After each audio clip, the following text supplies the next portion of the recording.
Good afternoon, or good morning, good evening. Annyeonghaseyo, konbanwa, bonsoir, bonjour, guten tag. Welcome to another day of support services for the BTS Army.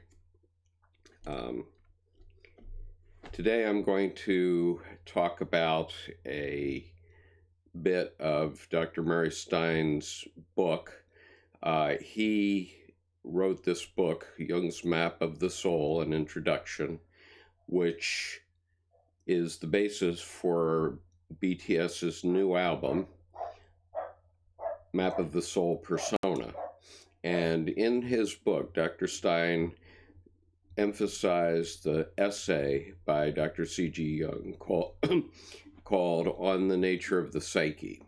And so today I'm going to begin to read this essay one paragraph at a time and give members of the BTS Army an opportunity to understand what this essay is about.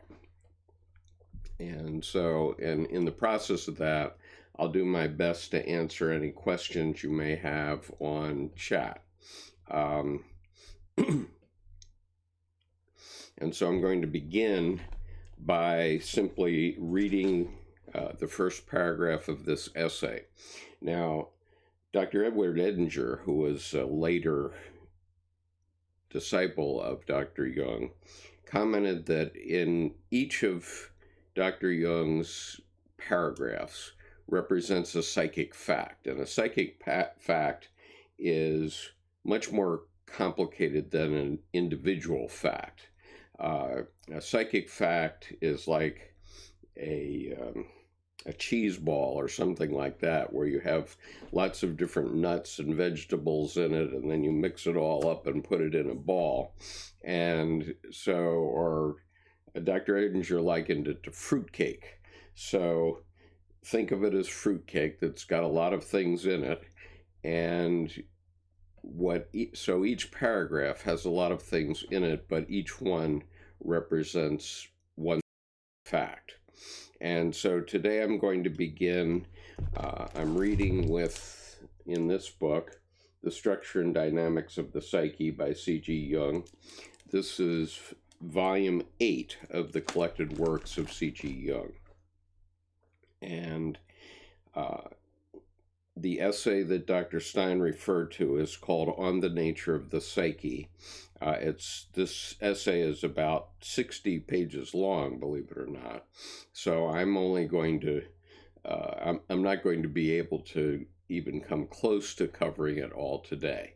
I will start by reading the first paragraph, and then I'll see what comments you may or may not have, and I'll try to respond to your comments. And so,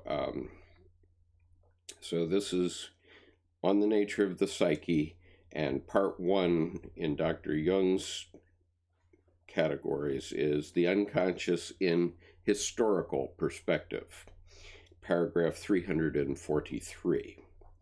More clearly, perhaps, than any other science, psychology demonstrates the spiritual transition from the classical age to the modern age. The history of psychology up to the 17th century consists essentially in the enumeration of doctrines concerning the soul, but the soul was never able to get a word in as the object investigated.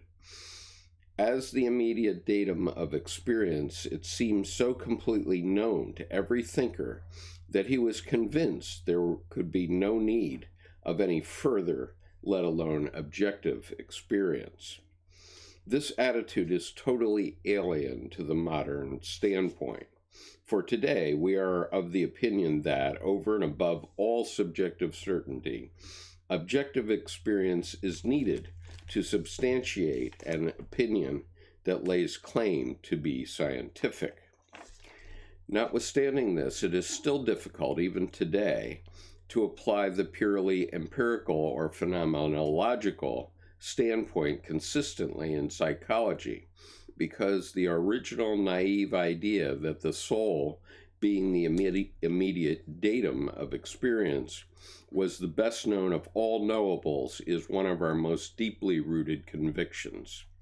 Not only does every layman presume to an opinion, but every psychologist too, and not merely with reference to the subject, but what is of greater consequence, with reference to the object.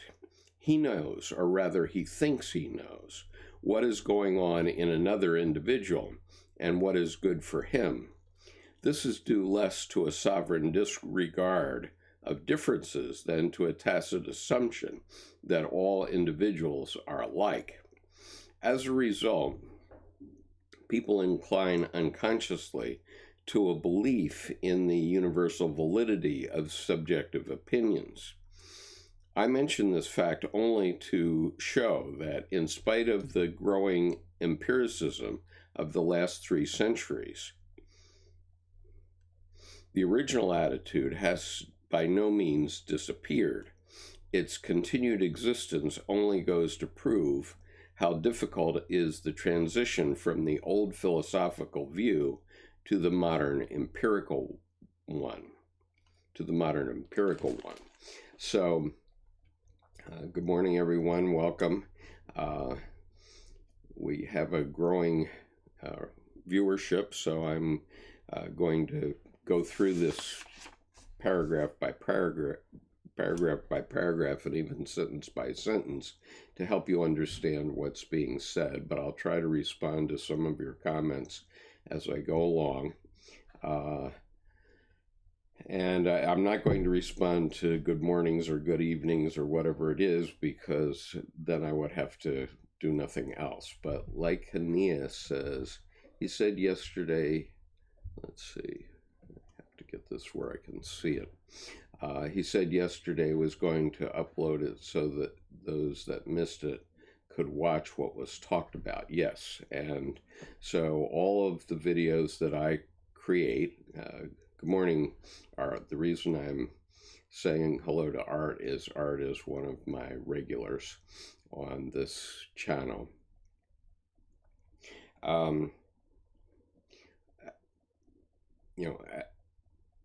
All of the videos that I've done, all the Q&As, and all the videos that I've prepared for the Carl Jung Depth Psychology reading group are still on the site. There are over 890 videos that I've created in the last 3 years. So it's by no means a comprehensive course in Jungian psychology, but it is purposeful, and it begins with 3 playlists: JRG1, JRG2, and JRG3. That stands for Jung Reading Group 1, Jung Reading Group 2, and Jung Reading Group 3. Okay, so if you go into those playlists, you can see how I began the whole process of trying to teach Dr. Jung's work to laymen. And my purpose, I am a layman, I'm not a mental health professional, and I never want to be a mental health professional, but I do want to know myself, and that's what Dr. Jung gave us the power to do. And so 3 years ago, I got motivated, in fact, much longer than that, because I also created a website, which I'll mention to you, which is called Archetype in Action. And on that website, I'm the sole curator of that website. I gave a lot of information about Jungian psychology. There are over 3,500 essays on that website. And on this YouTube channel, as I said, there's 890 videos. So if you want to learn more and learn step by step, then I suggest you go into the channel and start to explore. There's actually no, wait a minute, I didn't make that a link, so let me make that a link.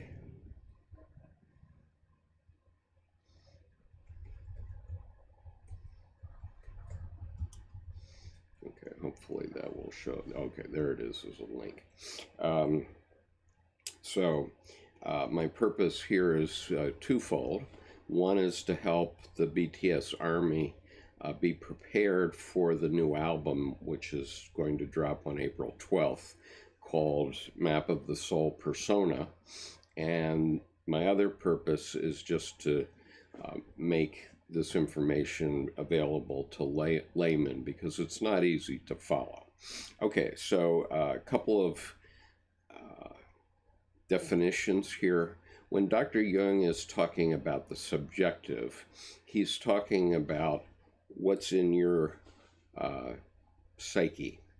And when he's talking about the objective, he's talking about something else that's outside. Now, the unique thing that Dr. Jung did in his career, among many things, but one of the most important, was that he recognized that the deep unconscious, the unconscious, could be recognized as an object, as something that you could study, and it was real. And so he spent his entire career studying the objective psyche and the collective unconscious and the unconscious. And so it's pretty complicated to understand totally. There's no really good place to start to study Jungian psychology. Map of the Soul, or Murray Stein's book, Jung's Map of the Soul, is as good a place as any. And once you dive in, you just swim until you start to understand what's going on. And there's no easy way to read a Jungian book, a book actually written by Dr. Jung, like this one, because Dr. Jung's books were really written for people who were very knowledgeable about what he was thinking. And so I'm reading, like as I said, I'm reading from C.G. Jung, The Structure and Dynamics of the Psyche, which is volume 8 of the Collected Works of C.G. Jung, published by Princeton University Press.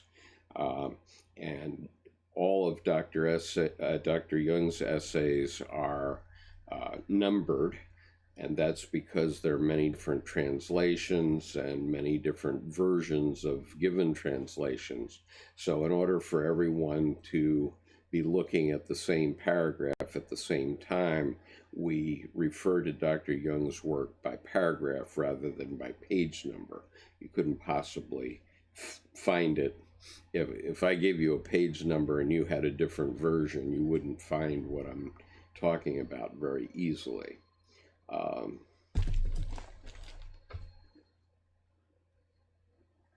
And you're quite right. In the upper left of the screen is the name of what it is I'm talking about today.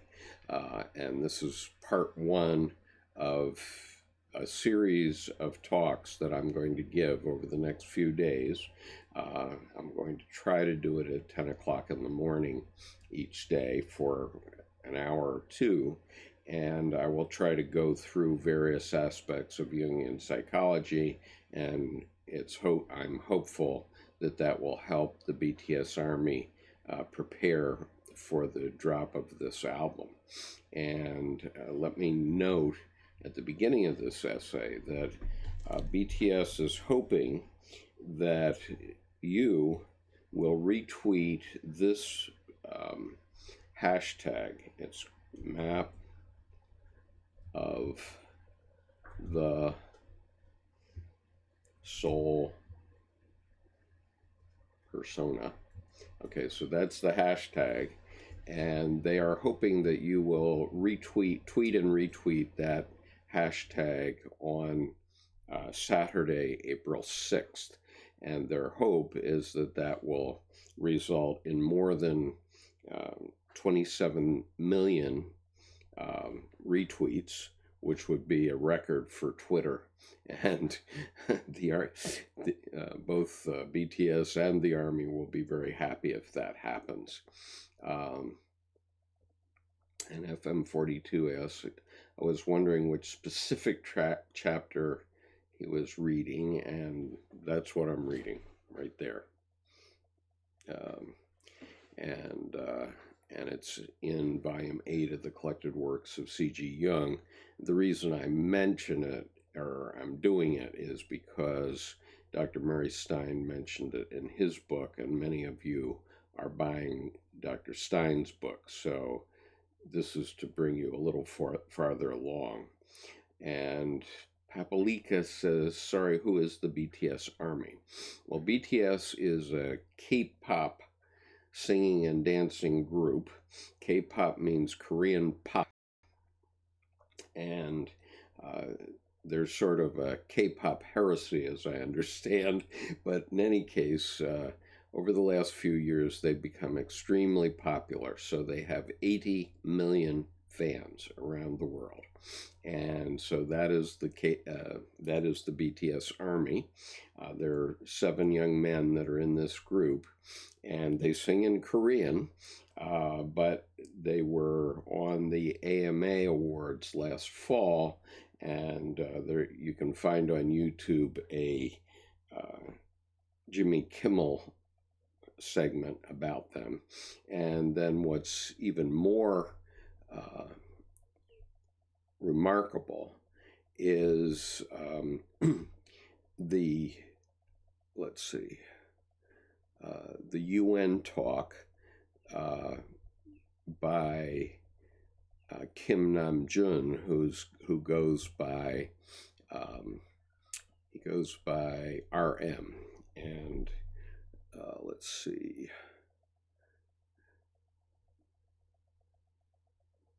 Okay, I'm sorry, I don't have the link to the UN talk, but you can easily find that. And what I can give you is the link to his preparation for the UN talk the day before, and that should lead you to the UN talk. And I have to say that as a rather older American, but one who knows something about Jungian psychology, I was profoundly moved by RM's talk to the UN.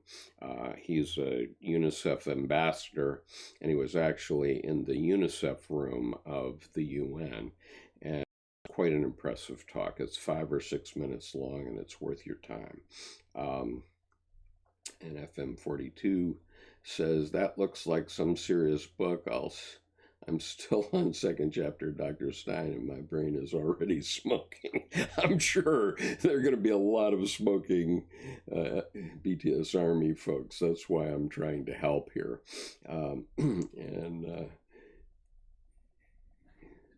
Papalika says, I looked at Twitter, just confused by the link. Great stuff. Could you repeat the hashtag?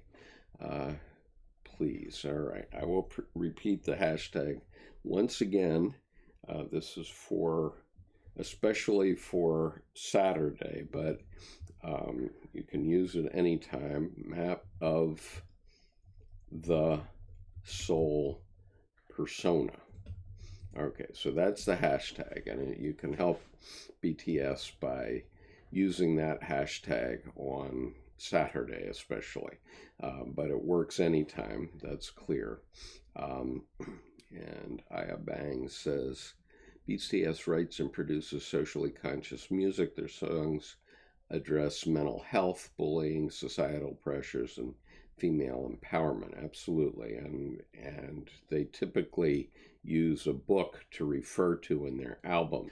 So the Mary Stein book, which I'm referring to up here, is the book that they are using for this new album that they're launching on the 12th of April.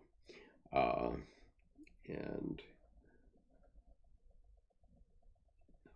so like Aeneas said it, here's the link, but then she didn't give it to us. The intro song is called Persona, and the lyrics are very Jungian. Absolutely, that's definitely true. And actually, all the imagery is extremely Jungian, and it will really get your attention, I promise you. So that's the trailer song, and it is on YouTube, so I urge you to take a look at that. Now, going back just for a minute, most people think that we've always had psychology, but that's not true. What happened was during the development of human beings, what first developed was religions, and they really addressed the issues that psychology addresses today. And so, as Dr. Jung said, all the world's religions are really grand schemes of psychotherapy. And, sorry, let me get my camera out of my own eye. And so they have served the role for many years. So if there's actually a Jungian essay called The Priesthood or the Psychotherapist or something like that. And it's about the fact that the Catholic Church developed this idea of confession, and that really worked as a rudimentary kind of psychotherapy. Now, since Freud and Jung at the beginning of the 20th century, psychotherapy has been developed quite a lot, but in religion, it was always a place that you could go for a compassionate ear, I suppose. And so it worked a very similar function for human beings.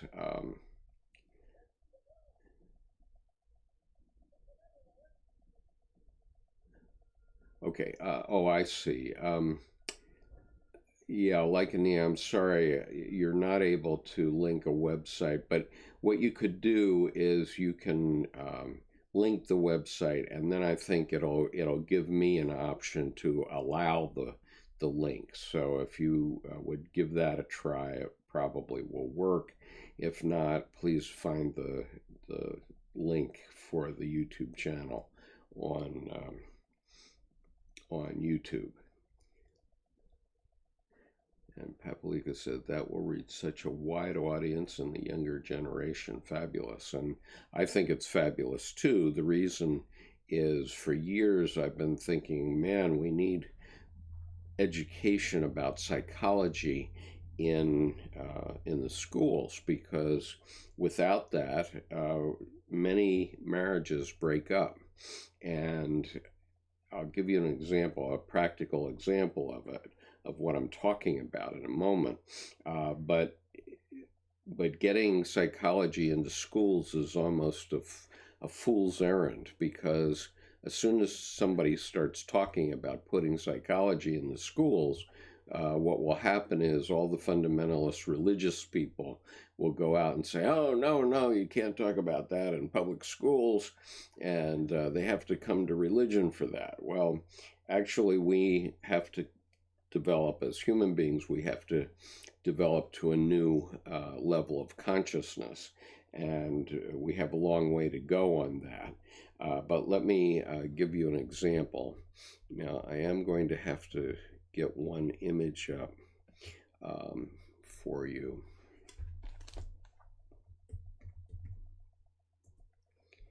So let me see if I can get that easily here. I think I can. All right.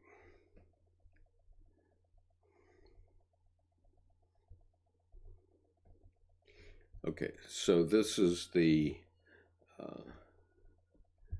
just a sec. Let's see what I'm doing here.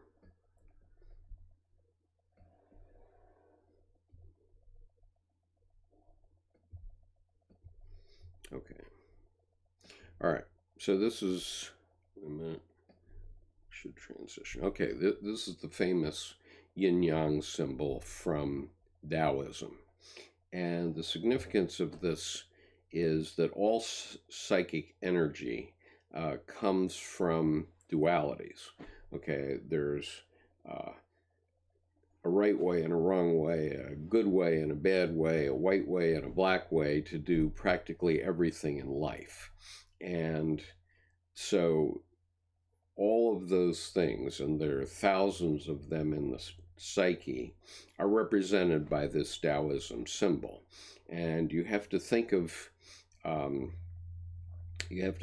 this as constantly rotating in one way or the other. And so the white is always getting bigger in one direction, and that means the black is getting bigger in the other direction.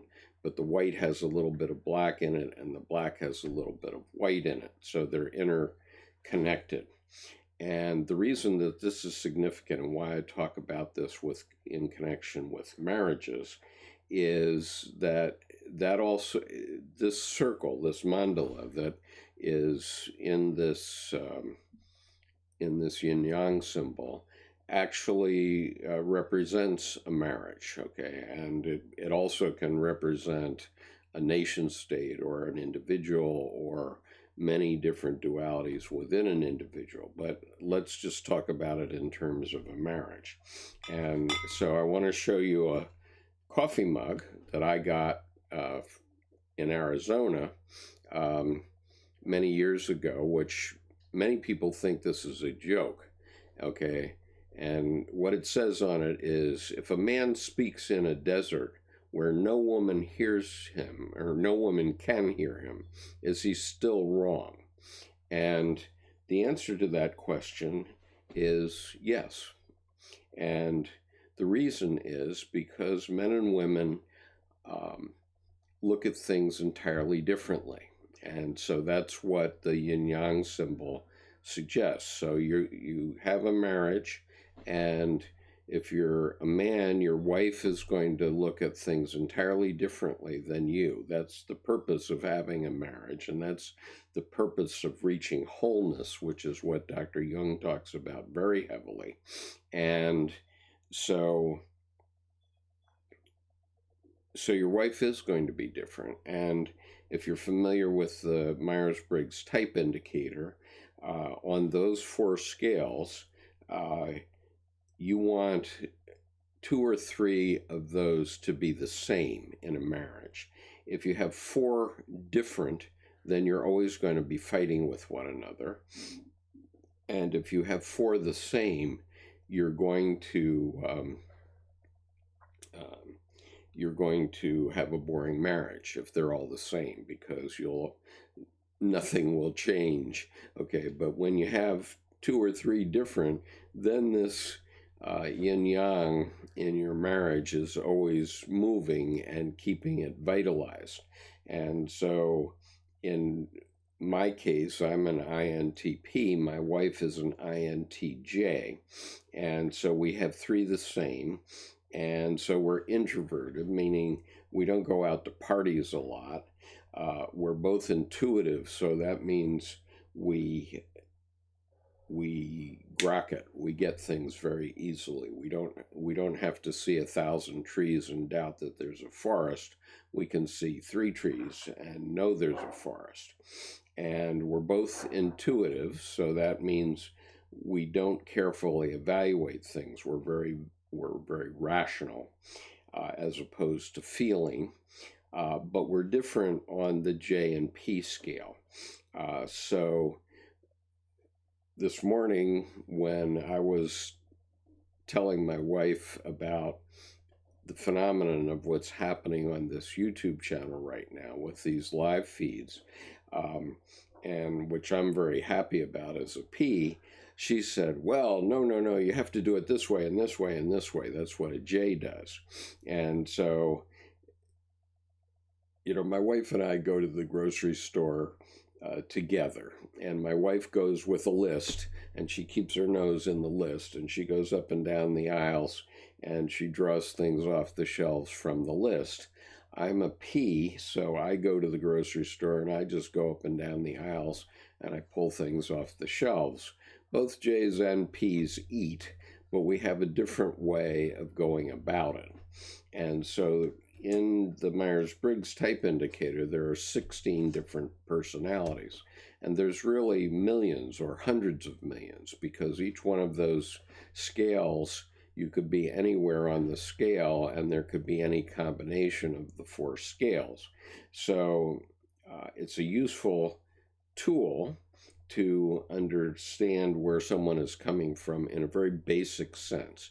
And so when I point to the yin-yang symbol, I'm simply saying this is a very simplistic way of thinking about a marriage. Okay, it's a mandala, and a mandala means the whole thing, the circle in which your marriage exists, and you have to live within that, and you're going to see things differently.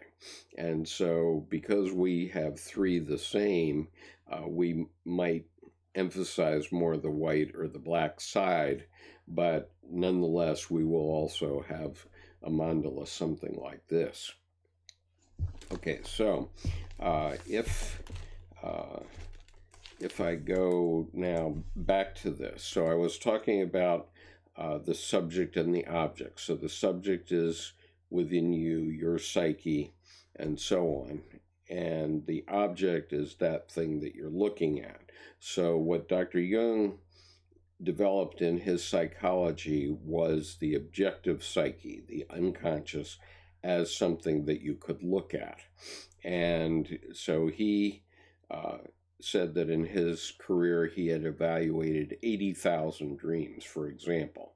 So empirically, he pretty much knew what was in people's psyches.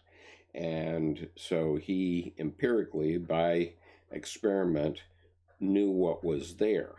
And that was an objective fact. And so when we look then at this diagram here, Dr. Jung knew that the self, which is the deepest archetype in the unconscious, is in everyone around the world. Every human being of whatever race, creed, or color, everyone has a self, and everybody works more or less in this way based on this structure. And so that's why I have provided that.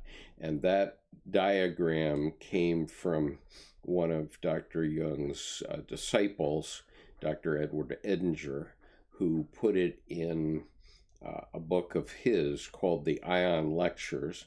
The Ion Lectures is about one of Dr. Jung's most important books, which is called Ion, A-I-O-N, which is volume 9-2, 9 small Roman numeral 2 of the Collected Works of C.G. Jung. And let's see, Publica says, this is all part of the spiritual awakening and evolution of humanity. It gives me hope. Yes, it absolutely gives me hope too, and you're precisely correct. This is the human psyche, the human species developing to a new level of consciousness. Now, you may think that you're conscious, but chances are you're not. You're not very conscious. What you are is aware, and so, but so are all creatures. I mean, even single-celled amoeba, let's say, has a certain level of awareness because it is aware of how to reproduce itself. And so as creatures have gotten more and more complex, instinctually we're all aware.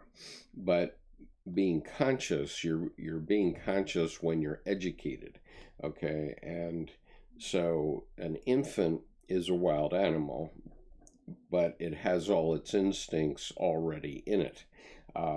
And then it gets educated, first by mother, but later on by schools and colleges and universities, and then by the school of hard knocks out in society.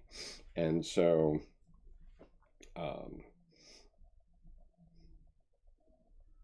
so that's consciousness. And so in psychology, you never learn anything until you've experienced it.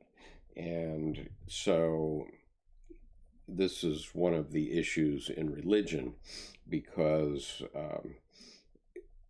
religion wants you to believe, okay, and they want to sell you on believing. It's like your math teacher selling you on the idea that 2 + 2 = 4. But unless you've experienced it yourself so that you know what is being talked about, unless you've experienced God, or unless you've had a religious experience, you won't know. You'll only believe. And so Dr. Jung was once asked, you can find it here on YouTube, he was asked, and do you believe in God? And he said, you mean now? And the interviewer said, yes. And he says, well, very complicated. I have no need to believe. I know. And so when I saw that, that was an epiphany for me, because I said, no, wait a minute. I know. And so then I knew, and I know, but then I had to spend about 5 years studying Jungian psychology before I could understand what it was that both Dr. Jung and I know. And many people know, because many people have had religious experiences around the world.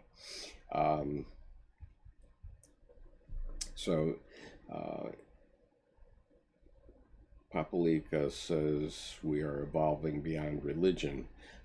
Basically, that's right. I mean, Dr. Edward Edinger, and I can give you the link to this, Dr. Edward Edinger, who worked at the end of the 20th century, said that Dr. Jung found the source of all religions. And let me just see if I can find that. I have my frequently used URLs, so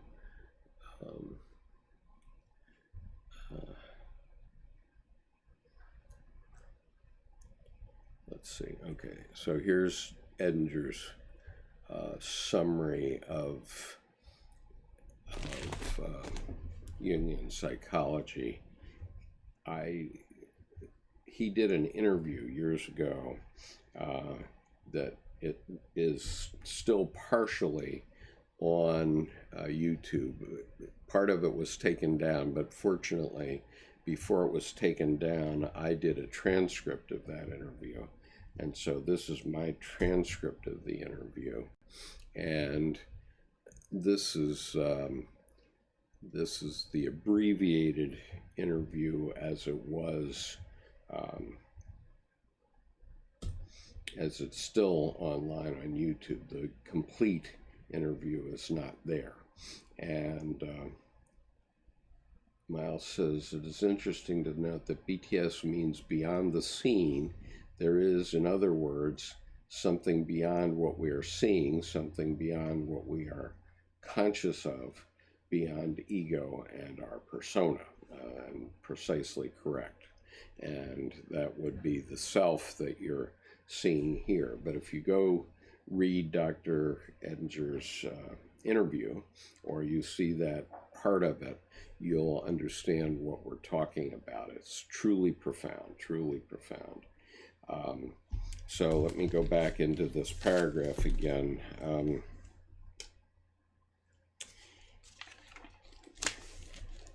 And so what he says here is the history of psychology up to the 17th century consists essentially of an enumeration of doctrines concerning the soul.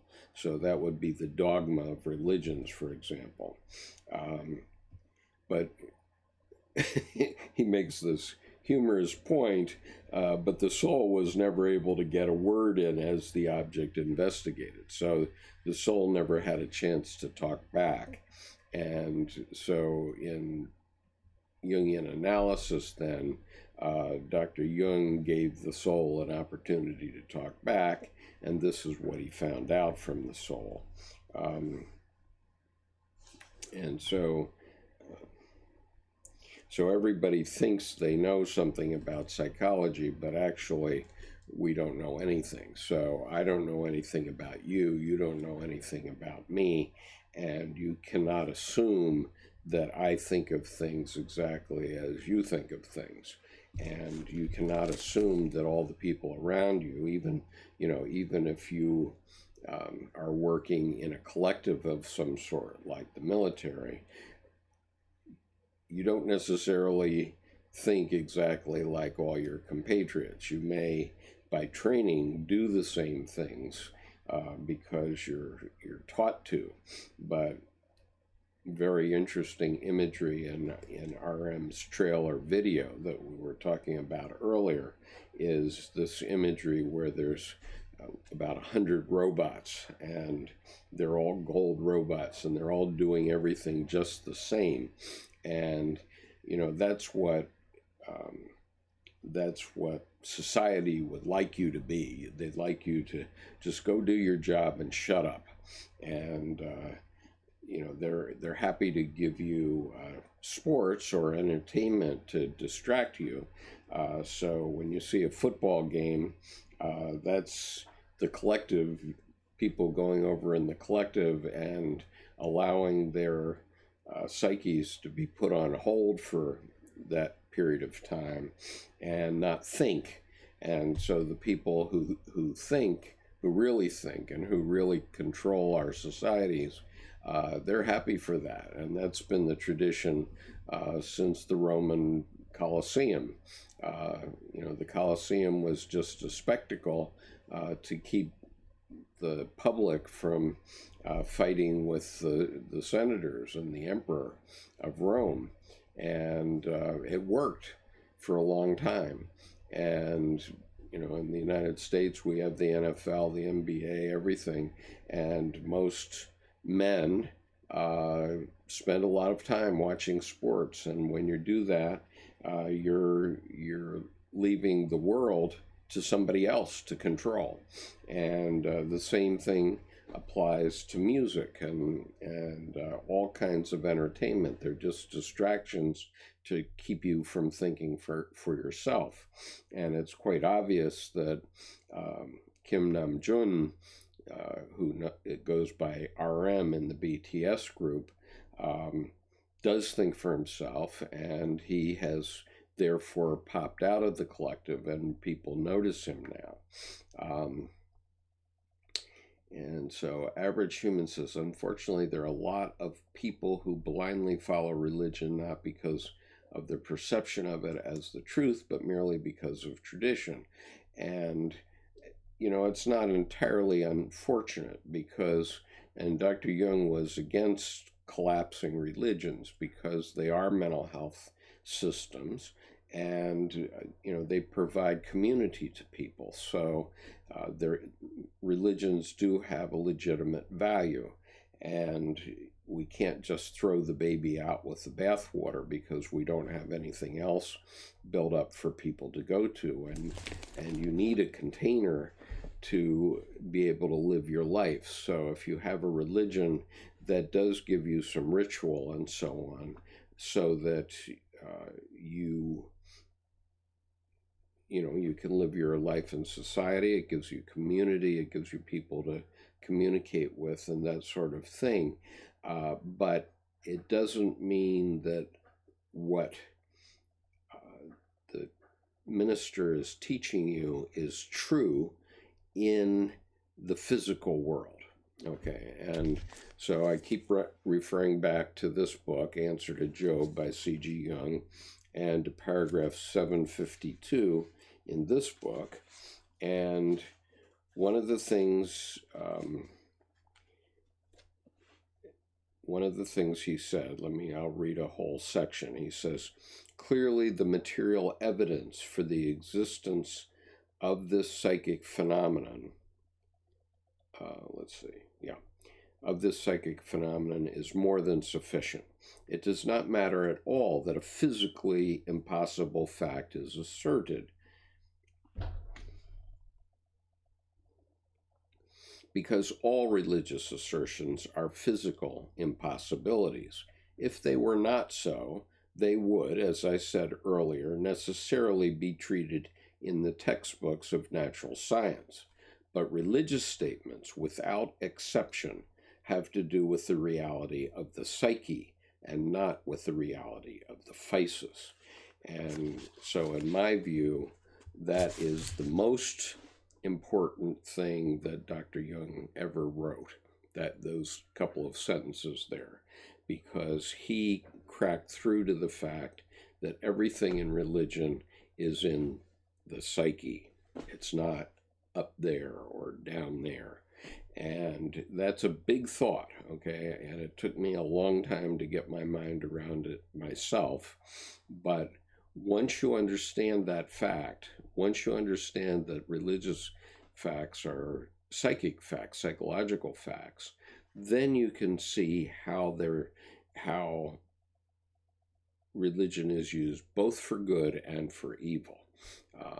Because obviously, there have been millions of people killed in the world over religion, difference of opinion over religion. I mean, the reason I'm an American is because my ancestors who lived in Holland got fed up with the 80 Years' War, and in 1625 they got on a ship and came to Manhattan and were among the first settlers of Manhattan Island, first European settlers of Manhattan Island. And that was an 80-year religious war in which the Spanish came up to Holland every summer to beat the Dutch into being Catholic again, and the Dutch would fight to remain Calvinist, and at the end of the summer, the Dutch would flood their country, and the Spanish would go back to sunny Spain until the next spring.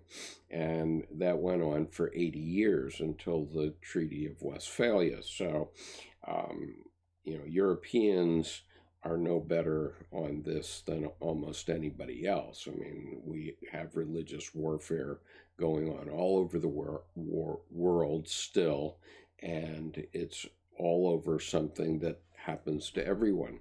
And so once we grok that, then we can have world peace. Until that happens, people are going to be manipulating us, sending our children to war, killing millions of people. And that's the point. Johnny Mutterhead says, interesting, I was wondering what the robots symbolized in the video. They certainly symbolized the collective and everybody doing the same thing. And Average says, with religion, everything is sacred, therefore not subject to scrutiny and change in the eyes of the public. Well, that's the new level of consciousness, because religions are subject to scrutiny. And, just think about this.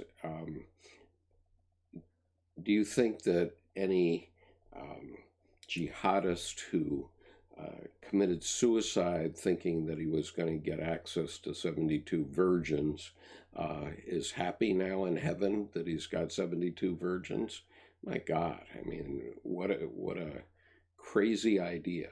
And yet that's an idea that is sold to young people or people who are ignorant, or be a martyr and go directly to heaven. Well, here's a hot flash for you. When you're dead, you don't know you're dead. It's only difficult for your family. When you're stupid, it works the same way. And so human beings are animals. We live our lives and we die. Dr. Jung was very emphatic that you have to live this life, okay? And, when you're dead, you're going to be dead like any other animal. So you better live this life. Don't live for heaven, because you're going to be mighty disappointed. So that's the change that has to be made. But so Iron says, would be that applicable to a concert? Yes, I felt so much freedom when attending a BTS concert. Well, obviously, a concert is entertainment, and a concert is a collective. So with our parents, with the Beatles, for example, and let's say Elvis Presley, our parents were completely bonkers about why are all these 15-year-old girls screaming in these concerts for Elvis Presley, for example, in the 1950s. And the reason was that 15-year-old girls are just coming into puberty. They have transitions that are going on in their unconscious, and these are archetypal transitions. And when Elvis Presley gets up on the stage, or BTS or the Beatles, they are an archetype that allows that archetype to come to life, to constellate. So I should explain what that means, and I will do in a minute. Okay, so Iron says, "Oh my, you just answered my question." Miles says, "I find it helpful to think of Jung's concept of self with a capital S, or also of the sacred self. The vernacular self might trip people up until they grok Jung's concept." And of course, Jung referred to the self also as the God image and also as the greater personality. So the God image, the self, is you, not you or any other human being, can distinguish the self, which Dr. Jung demonstrated empirically does exist at the deepest level in every psyche. So it does exist as an archetype, but you cannot distinguish that from the metaphysical God. Now, Dr. Jung purposely didn't talk about the metaphysical God because he didn't want to get in a long debate with theologians, because theologians have built up this house of cards in every religion in terms of justifying very logically their perception of what this God image was. And so now they've built up all these myths. And then in the 16th century, the scientific method came in and started to punch holes in all these myths and to indicate that these myths are not true in the physical world. But the trouble is, they are true in the psychic world, in the psyche. And so you can't just ignore them. They are there. And so when fundamentalists in the United States say the Bible is true and factual, yes, it is true and factual in the psychic world. And to the extent it reflects actual history, yeah, it's a history book. But when they talk about miracles, pay attention. Go look at some of those miracles. And what you realize is that most of those miracles came from dreams or visions. The reason Mary, the mother of Jesus, wasn't stoned in her day was that she had a dream, and her fiance had a dream, and those two dreams saved her life. Otherwise, she was an unwed mother. So yes, that was a miracle, and that saved her life. But even today in that part of the world, if a woman has a baby out of wedlock, it's very possible, or gets pregnant, it's very possible that she would be stoned even today. And so I want to talk about archetype a little bit, and I have to give you another image. So let me pull that image up. Just a second. My camera is in the way of my screen, so I sometimes have to look around it.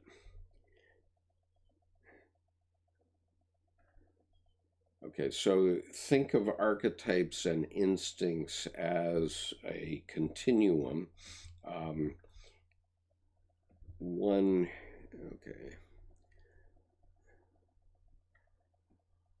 So the archetype is on one end, and it is like a dry riverbed. And the experience, the instinct, is on the other end. Let me just get this set up right. Okay, so this is an eagle mother in Decorah, Iowa, a couple of years back.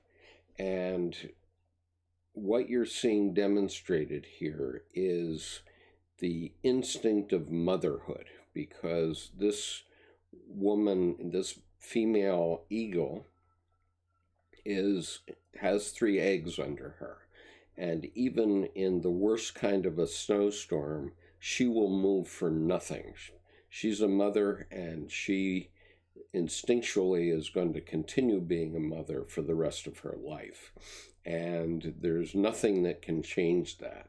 And obviously that archetype of motherhood was there long before human beings existed. I mean, eagles are descended from flying raptors from the age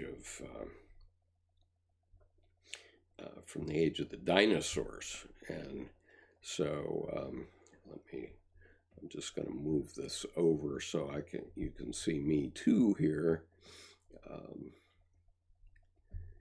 And I'll take away figure 5 for the time being.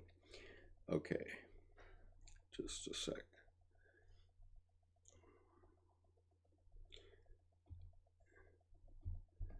Okay, so think of it this way.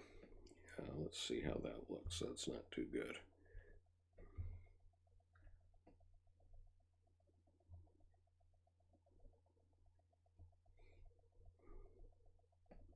Okay, so think of it this way. An archetype is like a dry riverbed. Okay, it's a natural part of the psyche, and nothing is happening in it. But then something happens that causes instinct to put water into that riverbed. And so in the case of the eagle mama, she has the water of mating. She had a mating experience with her partner, and that caused her to lay 3 eggs. And when she laid 3 eggs, that constellated the mother archetype. And so once you're a mother, whether you're an amoeba or a human mother, the whole range, once you're a mother, and you're a mother for life, and you know what that means. And I'm sure if I have mothers here, they know exactly what that means, and they know what it means for life. You cannot, once the archetype of motherhood is constellated, you cannot get away from it for the rest of your life. And, even if you hate your children, it doesn't matter. It's going to have effects on your life. And that archetype has been in all of life since the time sex was invented, probably by single-cell organisms, or if not single-cell, very early organisms, and in every species. So the archetype of mother is there in every species, and girls, young women, don't know what that archetype is about, but they have that dry riverbed within their psyche. Maybe they're not even aware of it, but one fine day they deliver the young, a baby, and that fine day they are a mother. And so you see this eagle mother. Once she's a mother, she's not going to move for anything. As I said, she's got 3 eggs under her, and there was this terrible snowstorm, and it was bitter cold. We had one picture of her we saw at one point where she had about 1 inch of snow on the top of her head, and she hadn't moved for hours, but then she shook herself, and so this is the picture we got on a screenshot. So that's an archetype and instinct. So archetypes and instincts are opposite ends of a spectrum. So Aaron says, I'm 36 years old though, but it was my first concert. He never interested in it before, a late bloomer.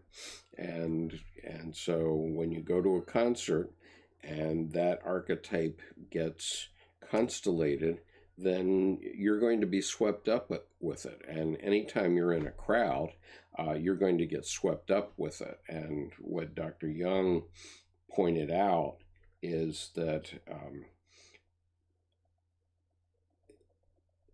100 admirable men in a room makes one blockhead, because the intelligence level goes down to the lowest common denominator. So if you're in a crowd in a concert and somebody starts screaming, all of a sudden, pretty much everybody's going to start screaming or want to react in that way, even if they're too fuddy-duddy to do it, but they start to scream. And so that's an archetype being constellated. And that's what Dr. Jung was always worried about in collectivity, that collectives are not very smart and they don't really think very much. So anyway,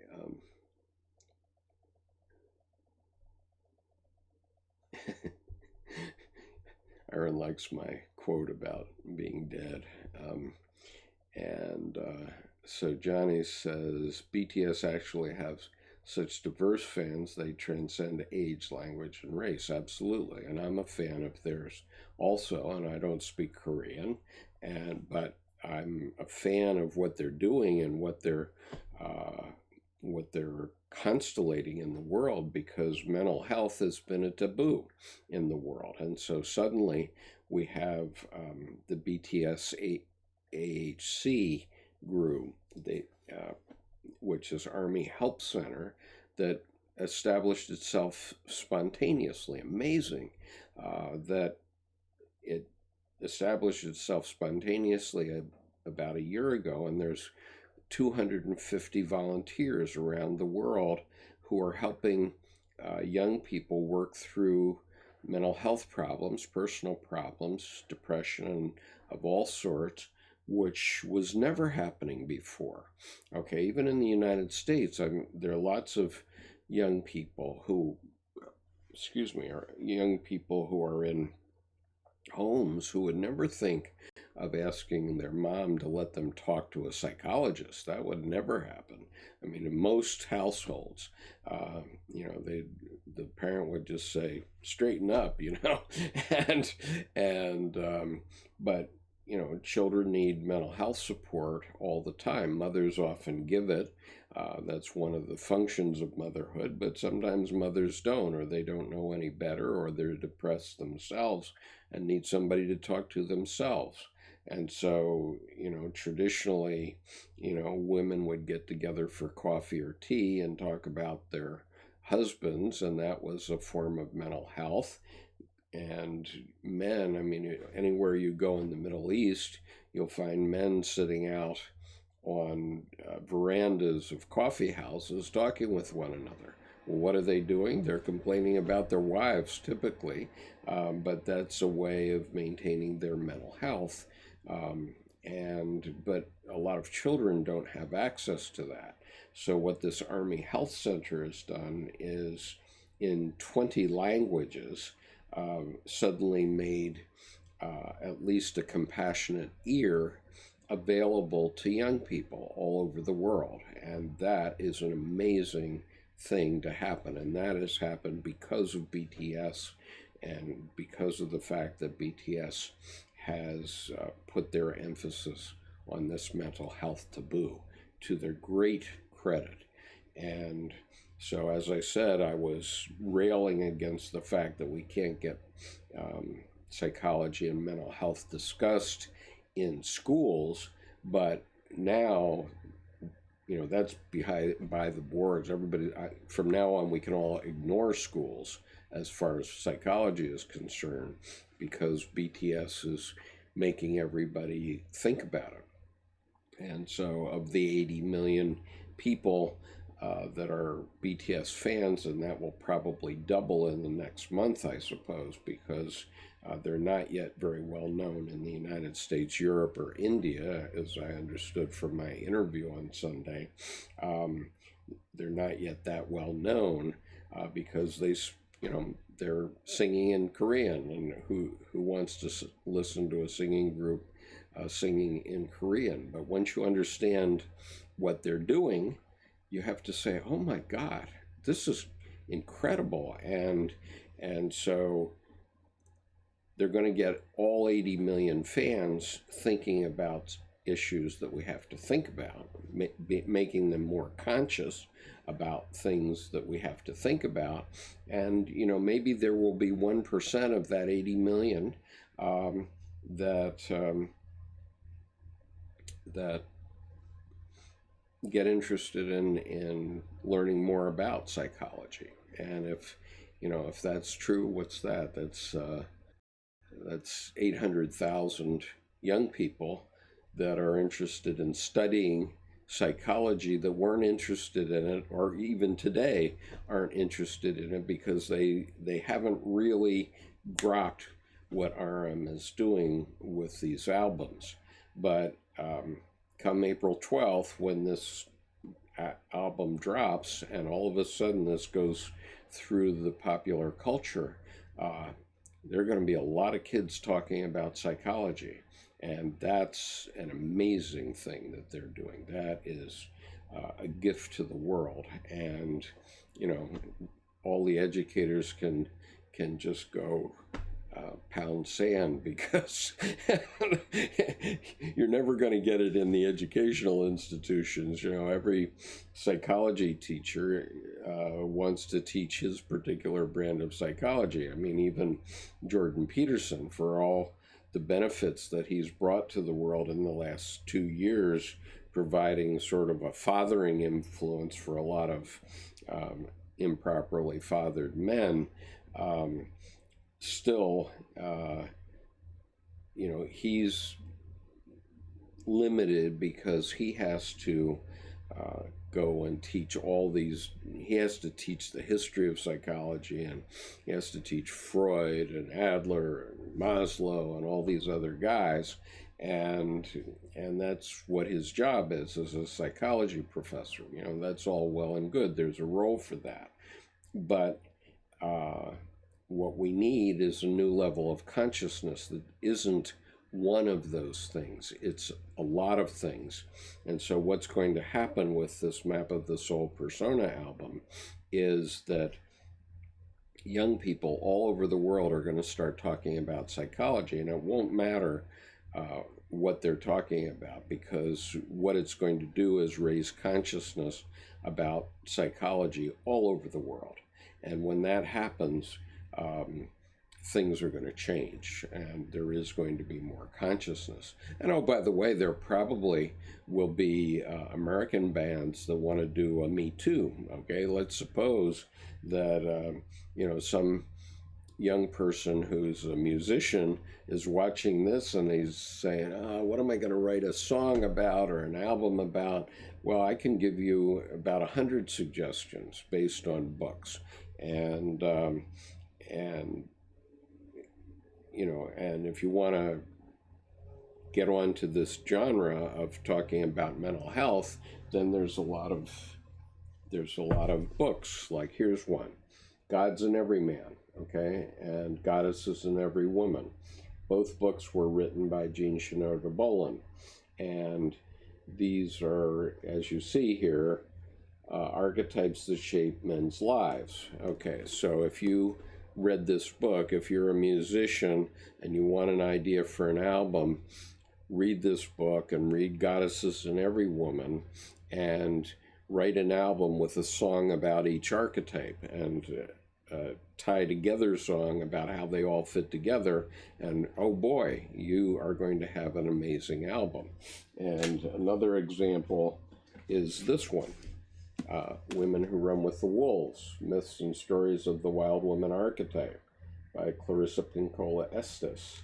Okay, if you read that book, I mean, there's enough in this book to do 10 albums. and so if you want an inspiration for what you should write some songs about these things. And if you do that, you're going to get, you're going to be able to follow on the BTS style, and you're going to be able to help change the world. And so anyway, let me go back here.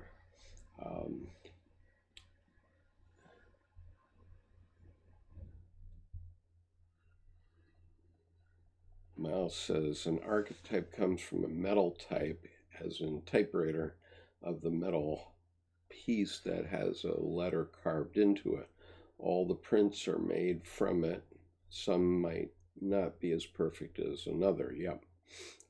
Aaron says, I recently realized that I had been a closeted army for a while, and it felt good to find out how diverse we are and being able to express freely. Thanks. And absolutely. We haven't been talking about our mental health and in many ways, and this is going to open that up entirely. They may actually, Johnny Motorhead says, they may not be mainstream yet, but their fandom is huge here. I heard they were the second artist in America. First was Eminem with the most albums sold here this year. I don't doubt it, and it'll probably be the most before the end of April, or well, the end of May, I suppose. I know that Amazon is having a hard time keeping up, and if you go to Amazon and try to buy the album, they say, well, there's 4 versions of the first album, Map of the Soul Persona, and we can't guarantee which one we will deliver, but we will deliver one of them. And oh, by the way, if you want all 4 versions, then you have to pay $87. And so, believe it or not, I bought all 4 versions. And I also bought a single album because I think the 4 version is going to become extremely valuable very quickly. Miles says, my daughter viewed the trailer of Map for the Soul Persona 5 minutes after its release. She is Canadian and doesn't speak Korean. Right.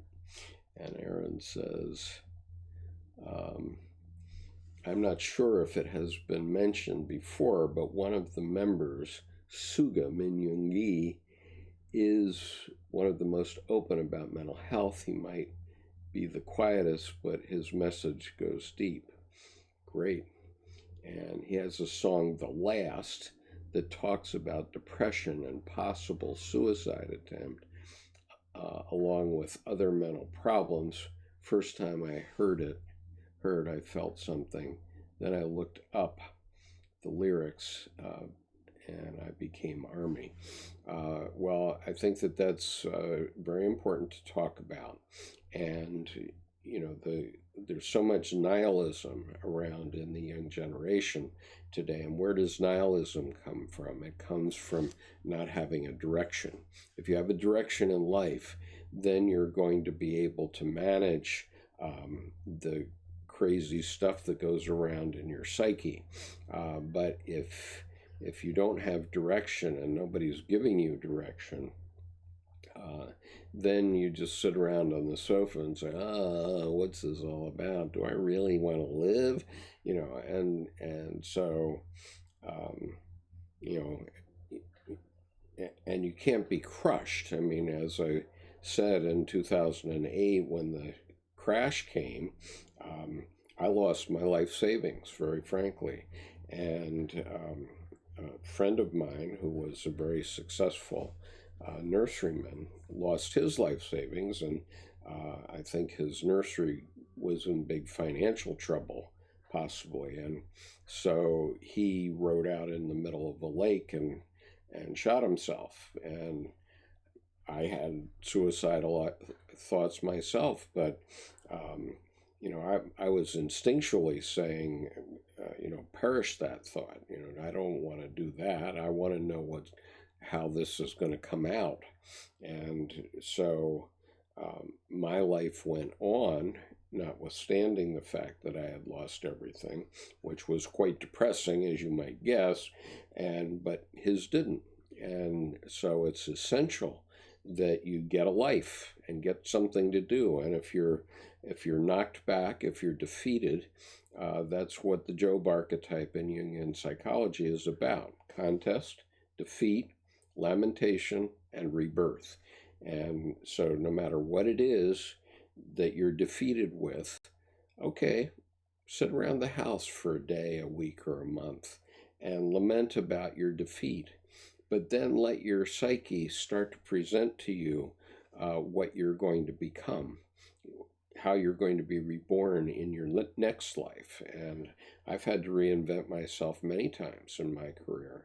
And, that's the thing. Every time you go through that cycle of the Job archetype, you're going to make your ego stronger. And the stronger your ego is, the better able you're going to be to deal with the slings and arrows of life. And let's see. I have a video called How to Experience an Authentic Life. And so let me give you the link to that, because there's some wisdom in there that I think everyone who is depressed should watch this video. If you're nihilist, this is the answer. I think it's went through there, I hope. Yeah, okay. So that's called How to Experience an Authentic Life.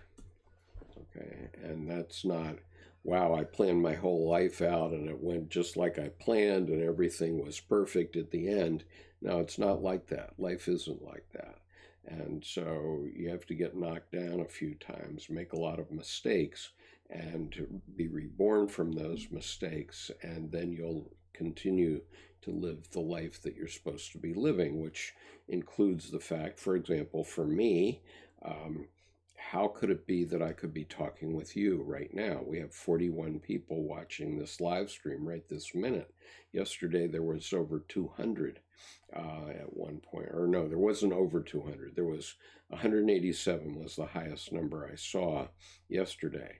And so the number of people that are interested in this is monumental. But I had to do 3 years of work and do 890 videos before I was ready to start doing this and to provide this support to the BTS Army.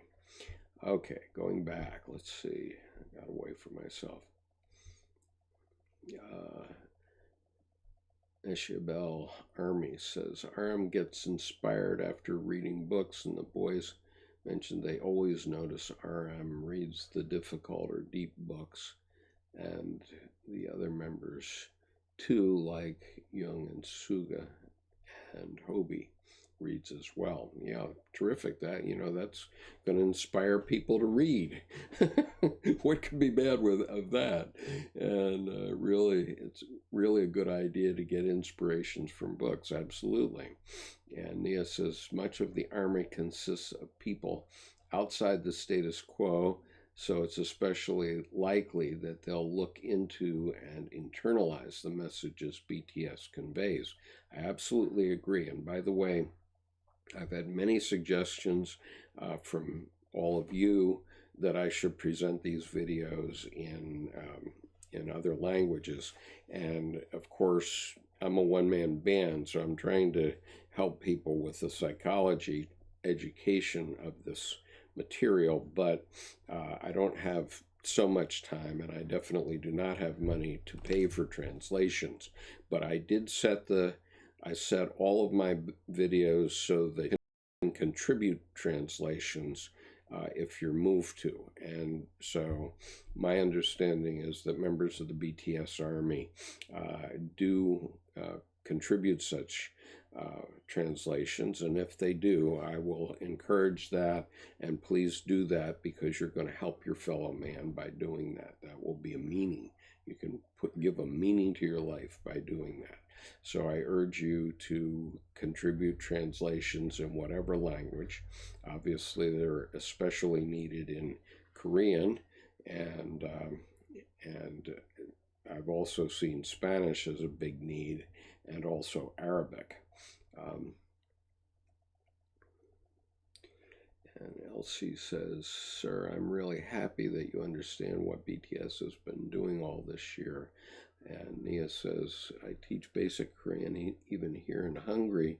Kids are inspired to learn Korean due to BTS. They'll also be inspired to learn about art, psychology, and so on." Absolutely, because art and all kinds of creativity are essential for a balanced life. That's what art does, even if you're a terrible artist. And you get moved to do art. I mean, I'll give you an example. In 1995, I was 40 years old, and I was going through a local art supply store, and I felt moved to buy some art supplies. I don't know why. It was an unconscious urge, an instinctual urge, mind you. And so I bought some paints and talked to one of the clerks about basic ideas about art. I never had an art class, and I started to paint. And I painted quite a lot for 10 years. And I even had an exhibition in Greenwich Village.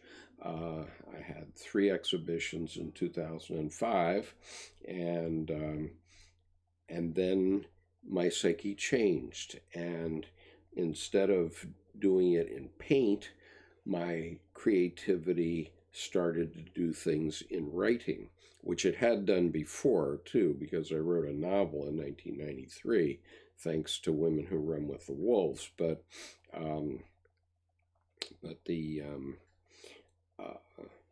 the idea is that my artistic instinct changed to writing, and in 2010 it changed to developing the website, and then 3 years ago it changed to developing this YouTube channel. And so this is my creativity today. But all of us need creativity, and if we don't use it, there's a blockage, and you're just not a whole, complete person if you're not expressing in some way. I mean, for women, creating dinner for your family is a creative act, and that's good. But a lot of men are not very creative, and they don't understand the creative side. And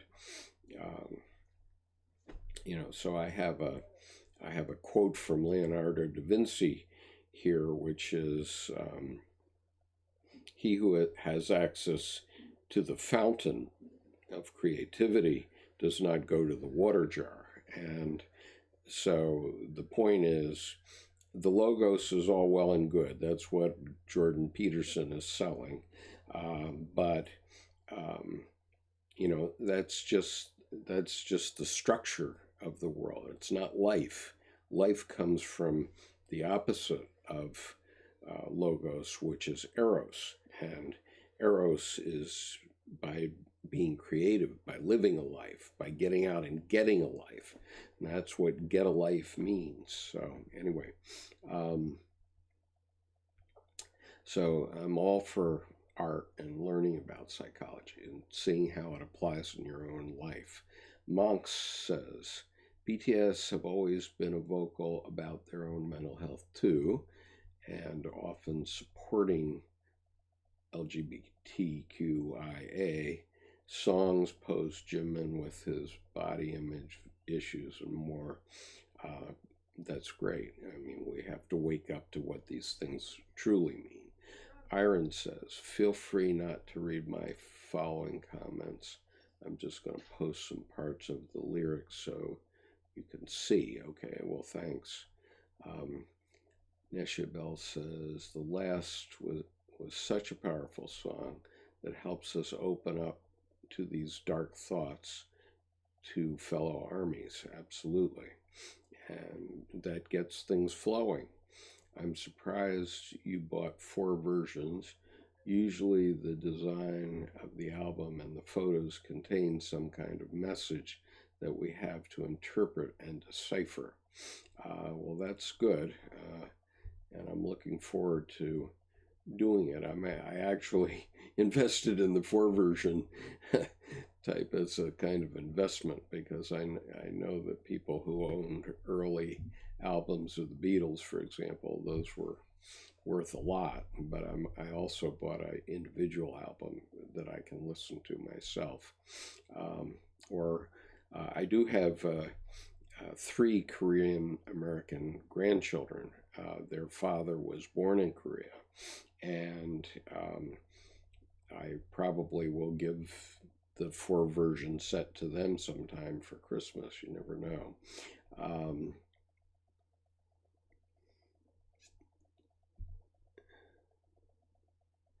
Let's see. Share this video with a friend who might need to hear these messages. And obviously, I would be very appreciative if you would do a super chat, because, as I said, I lost my life savings, so I do this voluntarily, but if you want to buy me a coffee, that would be very nice. Nesha Bell says, wow, thank you. This is very helpful. Elsie says, each purchase of BTS album contributes to UNICEF. It's part of their End Violence UNICEF Global campaign. Terrific. I'm delighted to hear that. Payoshni says, having heard quite soothing and lyrical Bollywood and Sufi songs for years, couldn't relate to some of the superficial lyrics. Been an Army ever since I heard their songs. Terrific. Yeah, and Sufi songs are very beautiful too, notwithstanding that you need to understand what they are.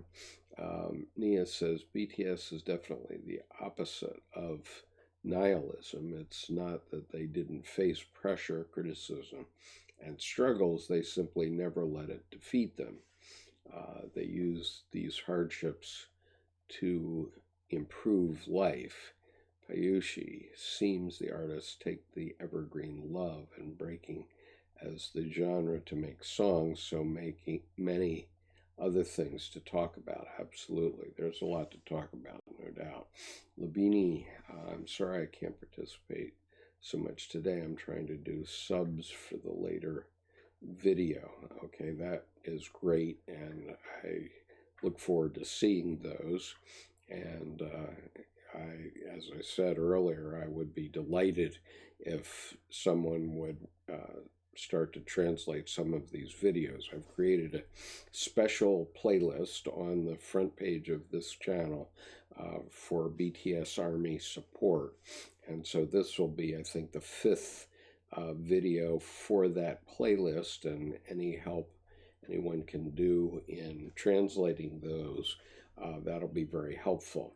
And also, the interview that I did for BTS AHC, the Army Health Center, that interview would be very helpful if you would interpret it into whatever language, because that's a global operation. They help people in about 20 different languages, which you can see on the thumbnail for that video, and you can understand what their project is about, which is a volunteer project. Everyone works as a volunteer, and they're providing young people with an anonymous person to talk to work out some of the issues that they have in life. So if they're depressed, or something unexpected happened, or they don't know what to do next, or whatever it is, the AHC is there to help people. And so I am very supportive of their project, and you should go back and listen to that interview. And if you can help by providing a translation for that interview, that would help everybody in the world, I think. And Lavinia says she's putting both English and Portuguese closed captioning, I guess, subscripts on, I guess, the BTS videos. But if you can also do it on mine, or have some friends do it on mine. Obviously, one of the biggest markets for the internet in the world is Brazil, where they speak Portuguese in addition to Portugal, of course. And so having a Portuguese translation would be very helpful. And so Nia said, I'm going to pass on Iron's lyric because, as she requested, Nia, I had a similar experience for much of my life. I drew, but nowadays I prefer writing, and there's nothing wrong with that, Nia, and you may change again. You know, my wife says about me that I'm her kaleidoscope, which means every time we turn every time there's a turn of the month, Skip's a little different. So right now, what Skip is excited about is BTS and helping BTS Army understand Dr. Jung's psychology, because I'm not going to get it into the schools, and so this is how I have chosen to educate people about it, because I've literally seen men killed for lack of this information, and I really want the world to understand it. Monk says, can you please elaborate a bit on Jung's take on art as a form of therapy? Well,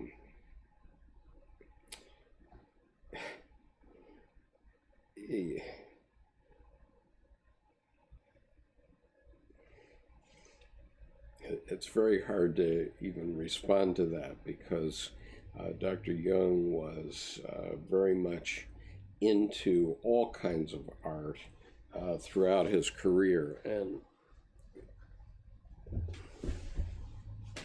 okay, so just for an example, Dr. Jung went through a very difficult time after 1913 when he broke up with Sigmund Freud.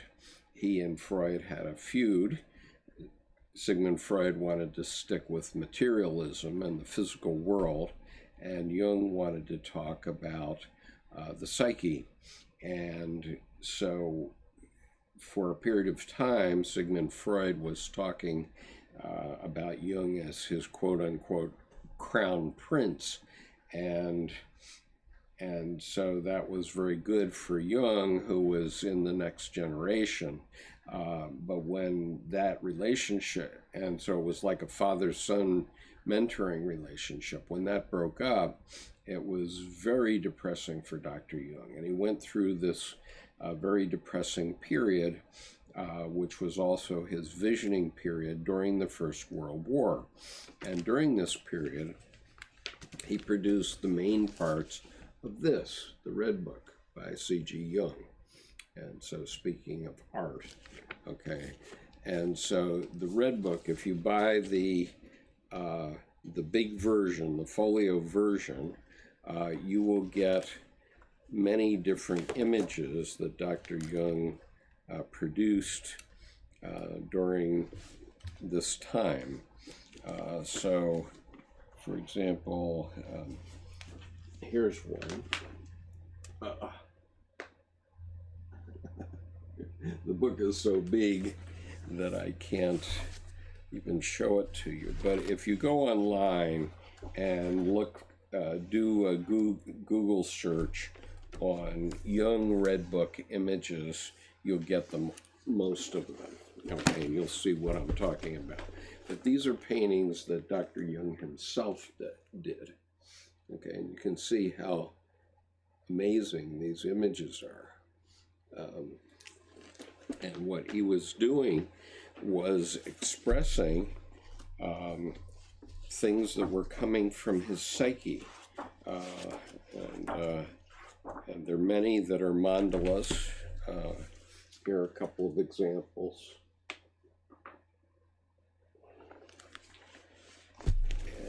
And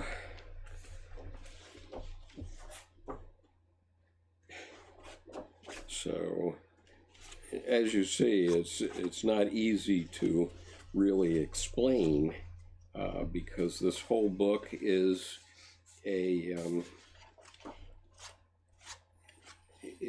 like an illumination.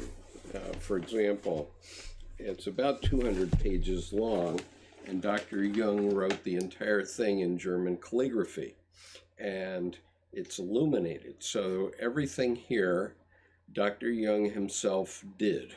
Okay, he did the paintings, he did the German calligraphy, and he worked on it for 16 years. And this book was not even known in the Jungian community until 2009, by and large. And surprisingly,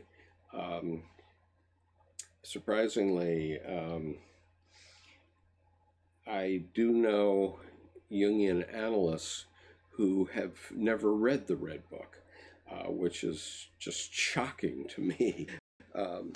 And so the folio version that you just saw is a very large thing, and it costs about $150. There is a briefer version, which is the reader's edition. And the problem with the reader's edition is there are no pictures. But the benefit of the reader's edition is it's only $25 or so. And so you can at least read the words, and pretty much you can find a lot of the images online. So, and by the way, I have read portions of the Red Book into this YouTube channel. If you go to the home page of the YouTube channel and go down, you will see a playlist for the Red Book, and you can hear me reading the Red Book to you. And you'll see another playlist called Jung's Red Book for Our Time, Searching for Soul Under Postmodern Conditions. And the publisher of this book, this is actually going to be a 4-volume series. The first 2 volumes are out and available from Amazon. The 3rd volume is due to come out this month. And then there's going to be a 4th volume.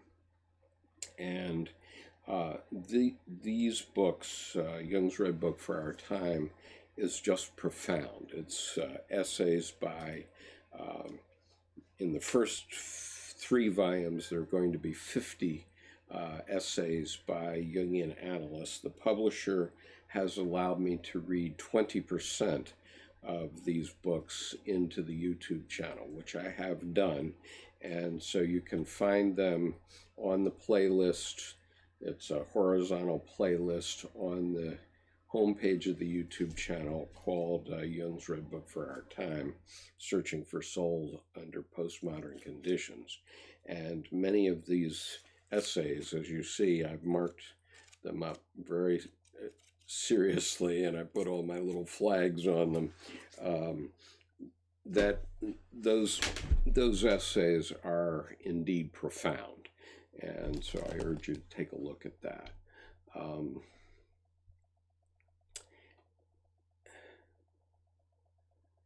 And so Louise says, joined late because of the Billboard Award nominations, but happy I could catch live. And so Louise, I hope to get back to you today, because Louise gave me some very interesting comments the other day, and I want to get back to those, but I haven't had a chance yet.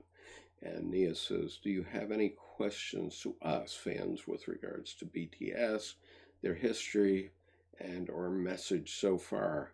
I wish I had time to formulate a question, Nia.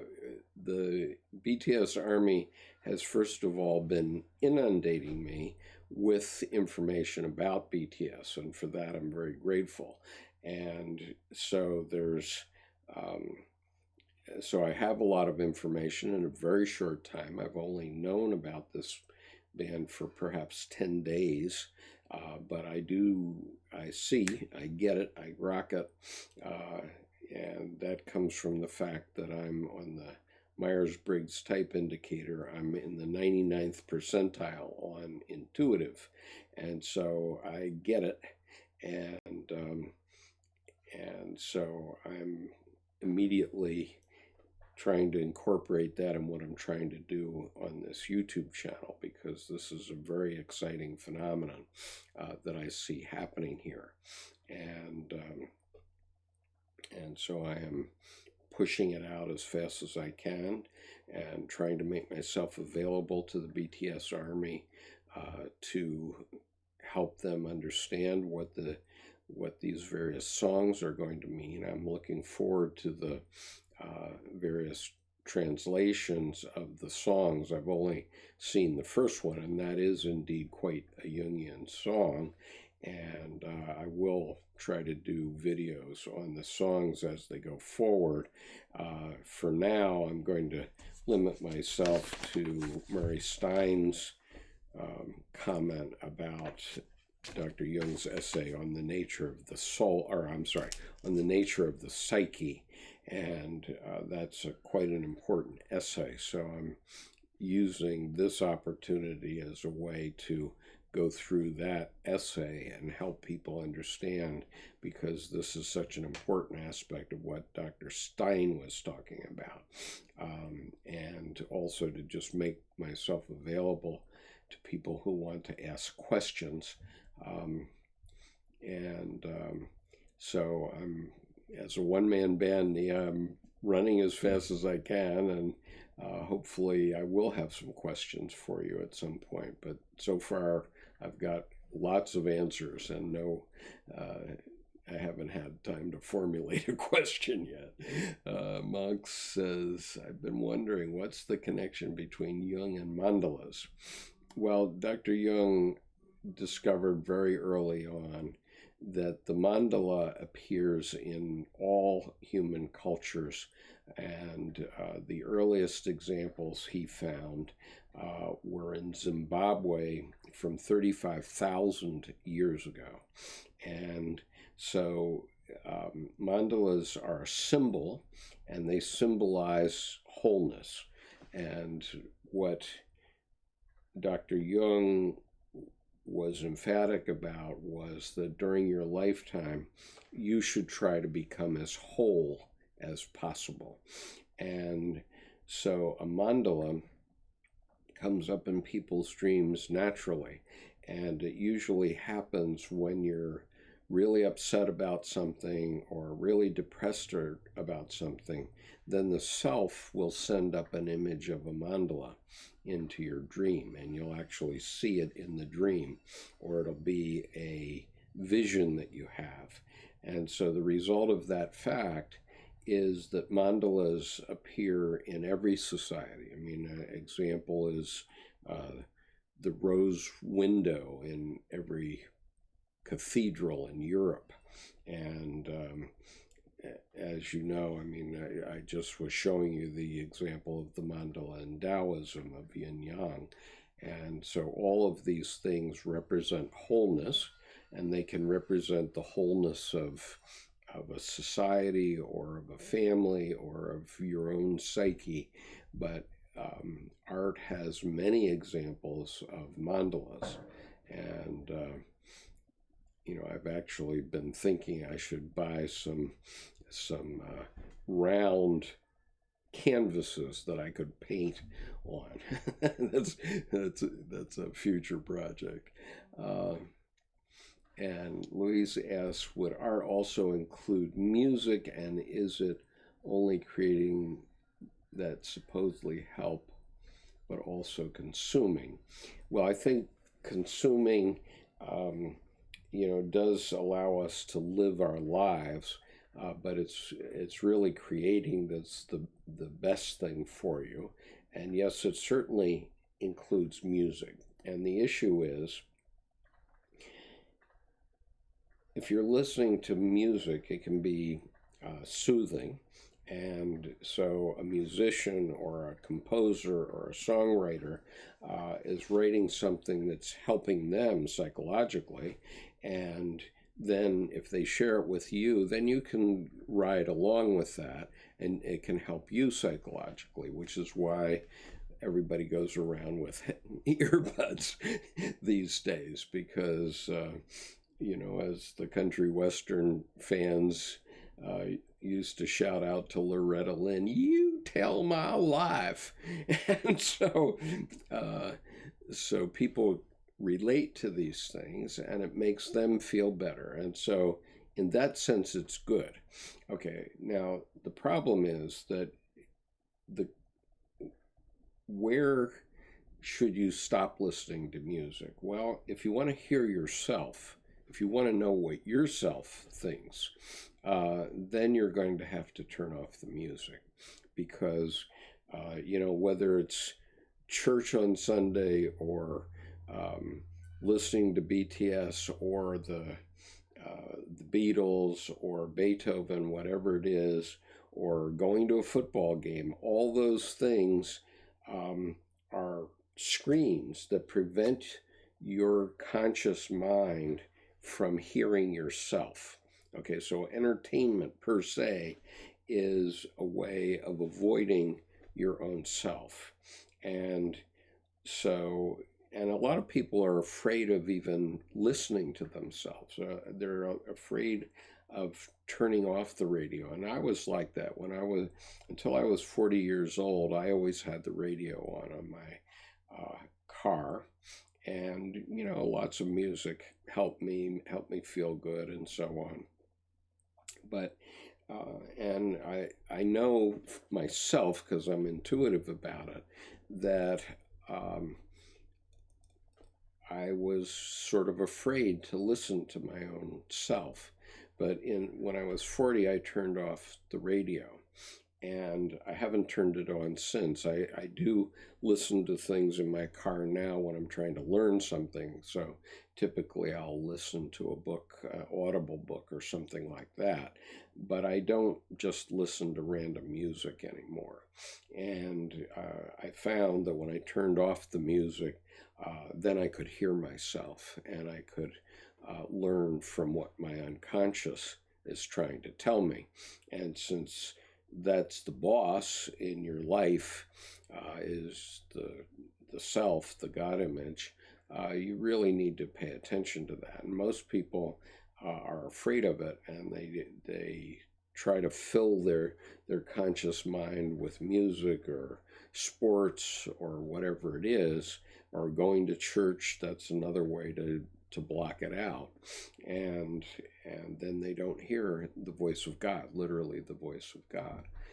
So there's uses and abuses is the answer. Monk says, whoa, the commitment, 16 years.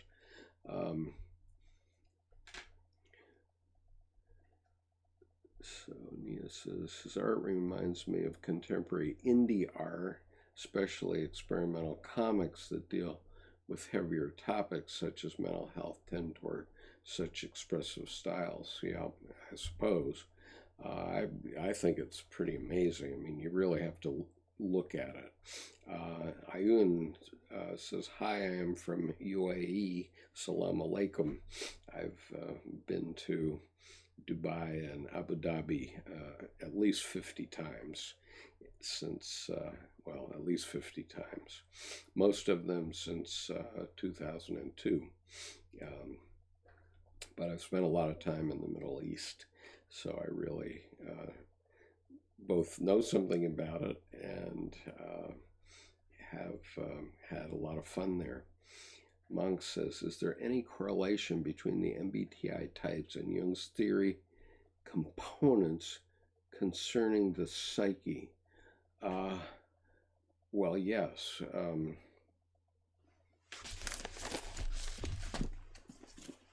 This book, Psychological Types, Volume 6 of the Collected Works of C.G. Jung, that's all about it.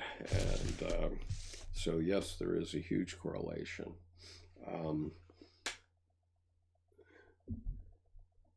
Can you please elaborate? Because most sources, wait a minute, most sources often have different takes on it, and it's confusing me.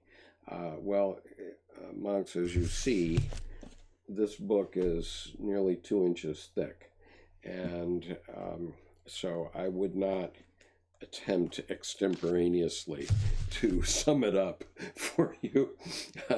I did the other day in one of these videos read his definition of individuation from the back of this book. There's about 200 pages of definitions in the back of this book. It's only about 50 definitions, but his definitions run on for pages. And so I've already read the definition of individuation, and that's in the first video I did in this series. And I intend to read his definition of soul again over the next few days as I'm doing these live streams.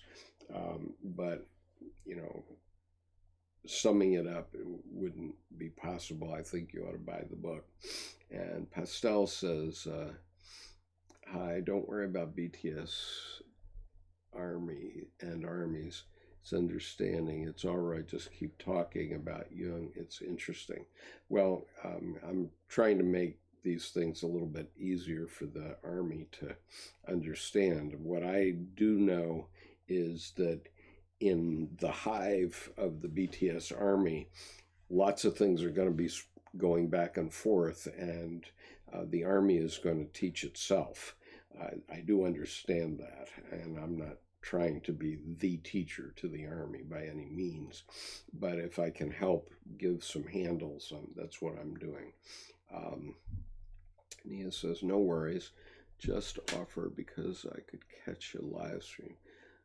I'm an INTJ like my wife, and in my 30s, so I thoroughly enjoy learning about this topic from you. Thank you very much, Nia.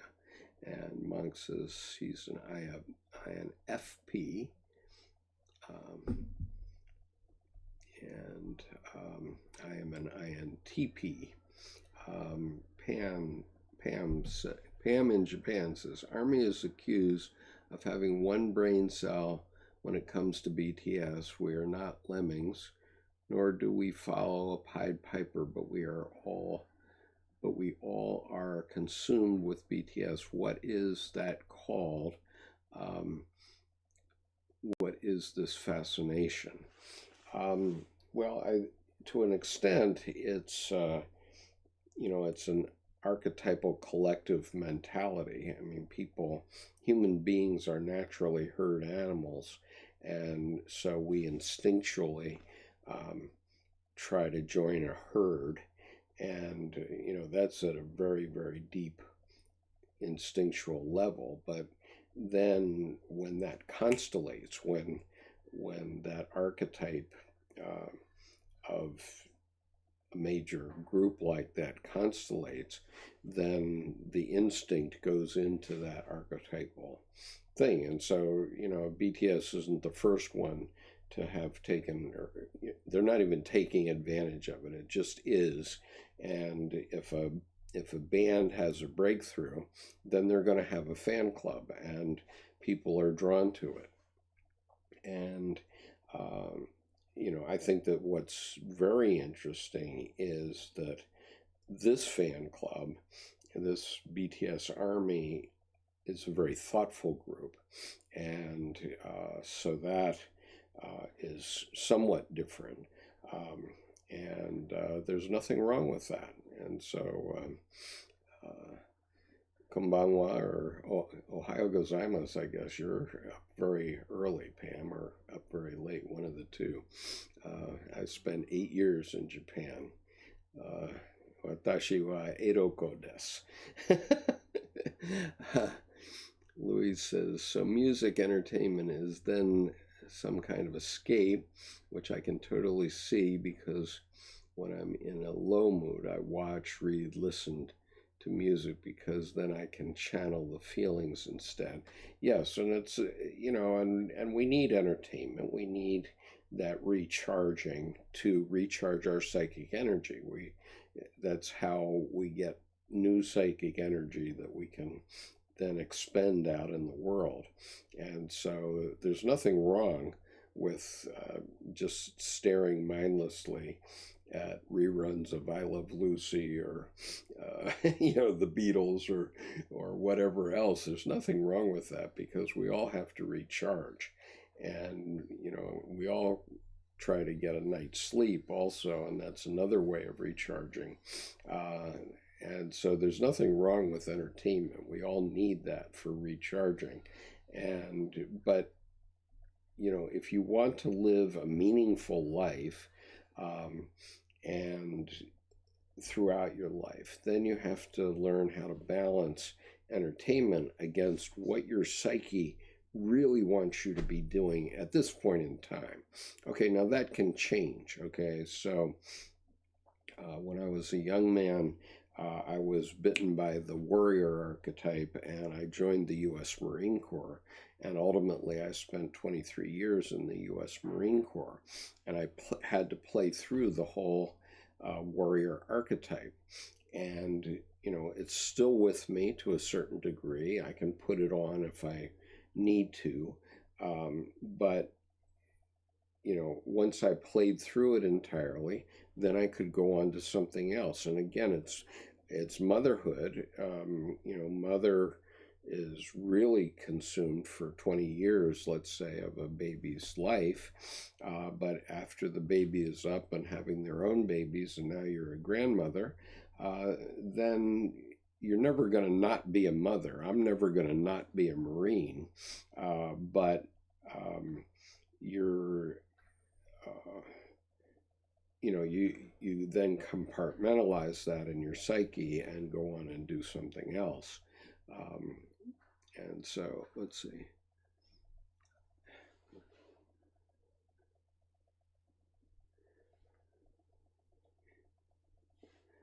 And Louis says, but I don't actually deal with the problem. Yeah, I have that problem even today, because I have to do my U.S. federal income taxes before April 15th. I haven't done it, and so I'd much rather be talking to you folks than doing my federal income tax. But as soon as I discontinue this live stream, that's what I have to do.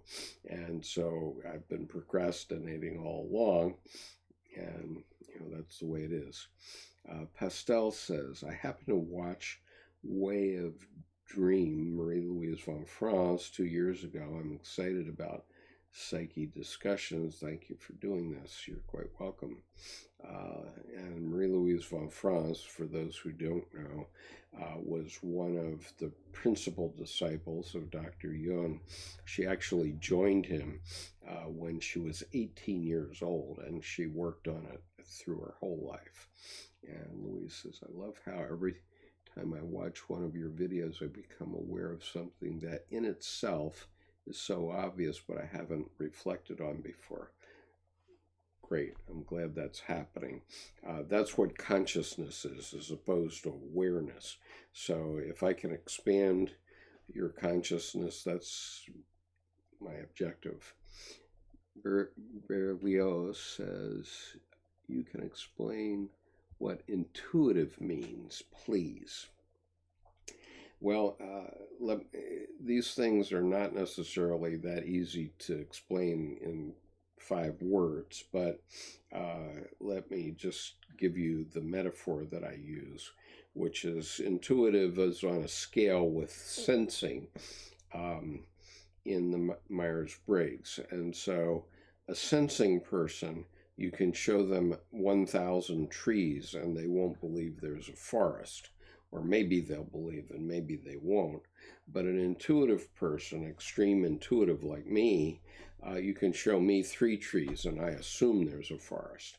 So when you show me there's 47 people simultaneously watching this live stream right now, then I assume a few things. I assume that when I hang up from this session, there will have been something like 400 or 500 people that have clicked on it during the course of this live stream. Number one, that's an assumption, but that's what I can know intuitively.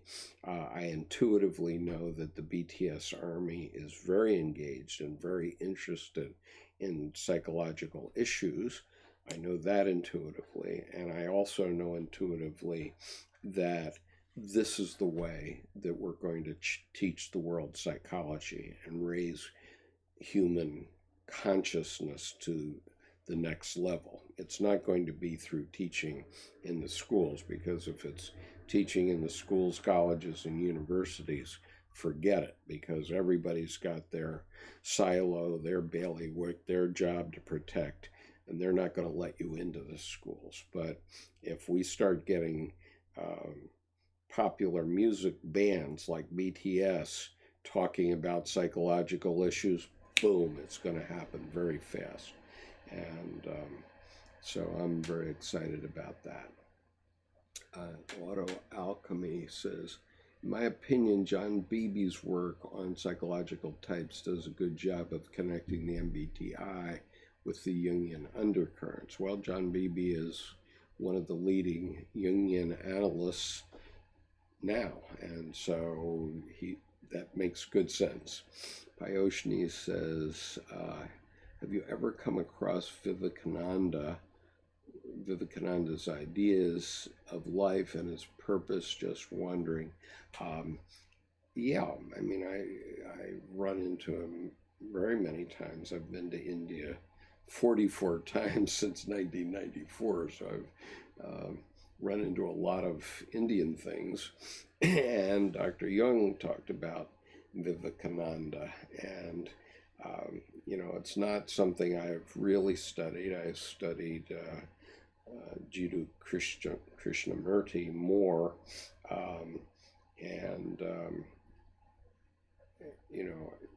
so I'm not going to really expound on Vivekananda, but I think it has some relevance here. Kat says, I wish could fully understand what you're saying because I'm not a native speaker. Well, Kat, I urge you to find someone in the BTS Army that speaks your language and is willing to do captioning for these videos. I've made it available on this YouTube channel, so anybody can voluntarily do closed captioning in the language of their choice, and so that is available. I'm hoping some will take it up. I don't have the money to pay a translator, I'm sorry to say, but I do understand that BTS Army people have done this voluntarily, and if they do, that will help a lot of BTS Army members. And Monk says, have to go to college assignments pending. TWT will definitely join tomorrow's live stream too. Okay, well, good. I'll look forward to seeing you. Pam in Japan, Misawa Air Force Base. Way up north. It must be cold. I haven't been to Misawa per se. I went to high school in Yokohama, and the high school that was in Yokohama is now in Yokosuka, and this is for people who have been in or are military dependents, and so the United States has many bases in Japan. I spent 5 years with my father, who was in the Navy, in Yokosuka, and then later on I went back in business. and spent another 5 years there. So, but, I've been around those things all my life, including the novel that I wrote. And so I'll just mention my novel just for those who might want to know. The novel's called Meiko Memoirs of a Woman by David Garrett-San. And that's my pen name. And there is a Kindle version of it on Amazon. And I wrote that novel after reading Clarissa Pinkola Estes' book, Women Who Run with the Wolves. And the novel is about the first woman prime minister of Japan and her memoirs from age 15 to age 75, believe it or not. Now, that was a interesting experience, but it was an 8-month visioning experience that happened to me in 1993. And I put that book does have some shadow elements in it, and it frightened me, very honestly. And so I put it in my drawer for 21 years. I finally published it in 2014 on Amazon. And, but only after I could explain it from a Jungian psychology point of view. And so now I do understand it. I do understand about the shadow. And it was quite an interesting experience to write that book. But one reason I put it away is I didn't have any context for it. And Dr. Jung, when he went through his Red Book period, he went through a 5-year visioning experience, but he had the advantage that he was a professional psychiatrist when he went through his, so he knew what it was about. But when it happened to me, I was not trained at all, really. I'd done some reading in Jungian psychology, but not more. And so when the Red Book came out in 2009, and I saw that the types of things that were happening to Dr. Jung were the same things that happened to me when I was writing my novel, then it was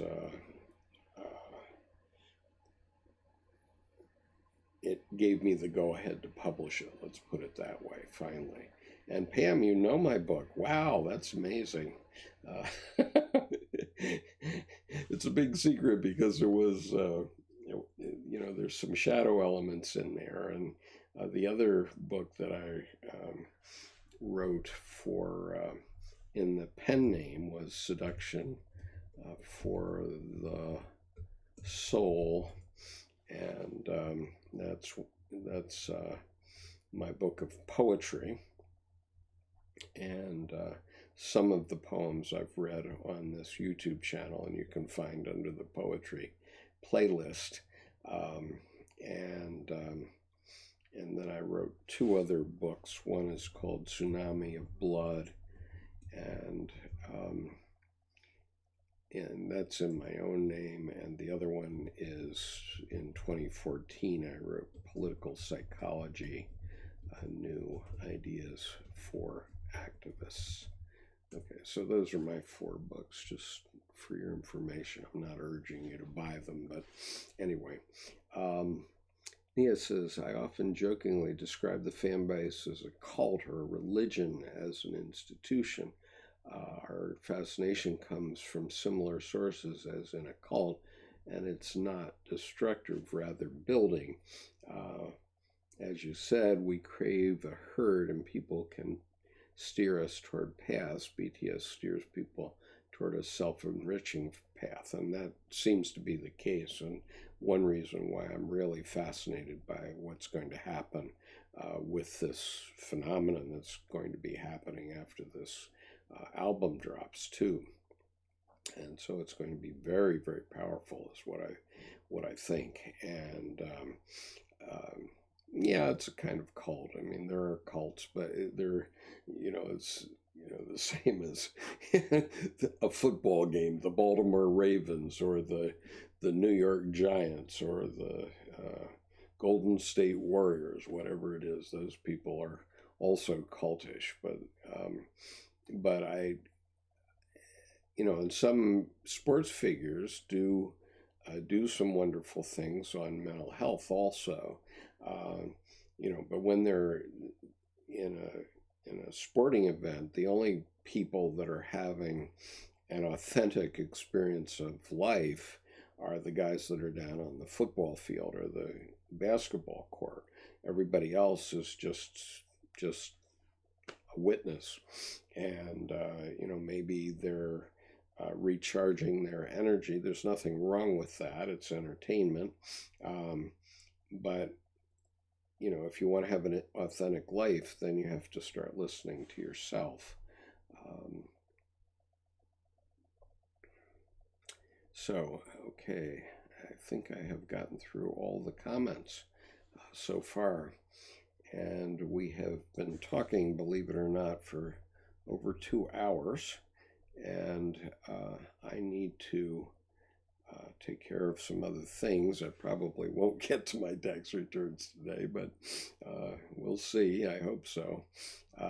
And so I am intending, doesn't mean promising, but I hope to be on live stream every day for the next couple of weeks at least at 10 a.m. Eastern U.S. time. And the reason I selected that time is because it's 11 p.m. in Korea and 11 p.m. in Japan. And so that gives fans in that part of the world the opportunity to also hear the live stream and to ask questions.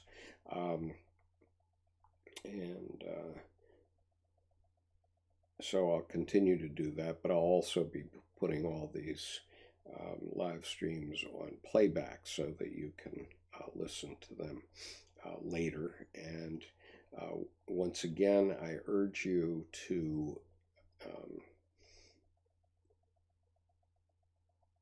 try to help Army members who are translators to get some closed captioning going in your language. Unfortunately, I don't have the money to pay for that, but maybe there are some Army members who would either contribute translations voluntarily, or maybe there are some beneficiaries or some philanthropists who are in the BTS Army who would be willing to pay for translation.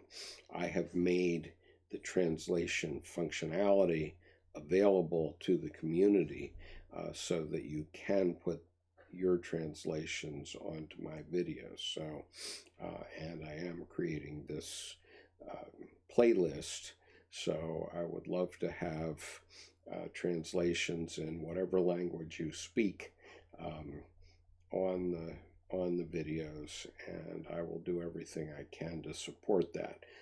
I'm just learning what the technology is to make that possible. So if you are having problems, let me put my email address here so that in case you want to communicate with me about anything,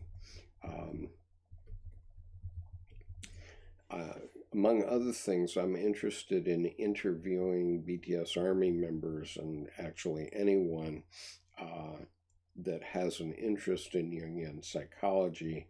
I have started to do a series of interviews, as you know.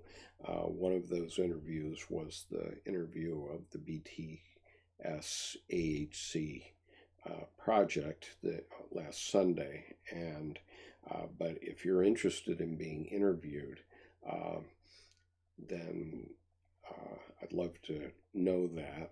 And if you're an artist or a writer and you have an interest in Jungian psychology, I would love to do an interview of you you can see an example of what I did for Vincent Kennedy, because I think the first or second interview I did was for Vincent Kennedy, and he's an abstract artist in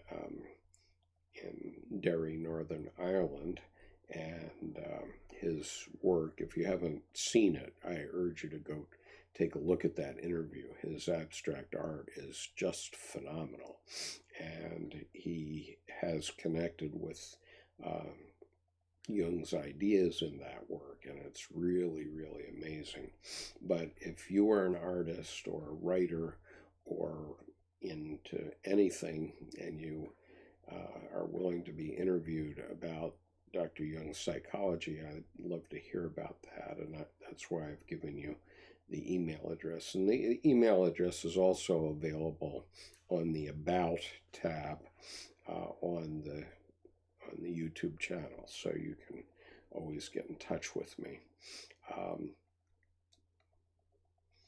And so Jasmine says, thank you for doing this from Germany. Thank you, Jasmine. I'm glad it's been interesting. And Bugs says, thank you. We really appreciate it so much. Okay, peace. I'm going to sign off now, and I hopefully will see you tomorrow. That's my intention. And if you can help other Army members, BTS Army members, be aware that I'm doing this on this channel, that will help the whole process. And I believe that a rising tide raises all ships. So let's see how we can all collaborate to have better mental health in the world generally. And I think the BTS is going to be an important part of that. So I look forward to speaking with you again. So for now, though, sayonara, goodbye, zaijian. We'll see you next time. And Louise, I'll try to be in touch with you by email later in the morning or later in the afternoon, your time. And thank you for your comment that my words were insightful. I hope so. And Darian is, thank you. So thank you all for being here, and I'll talk to you soon. Bye-bye.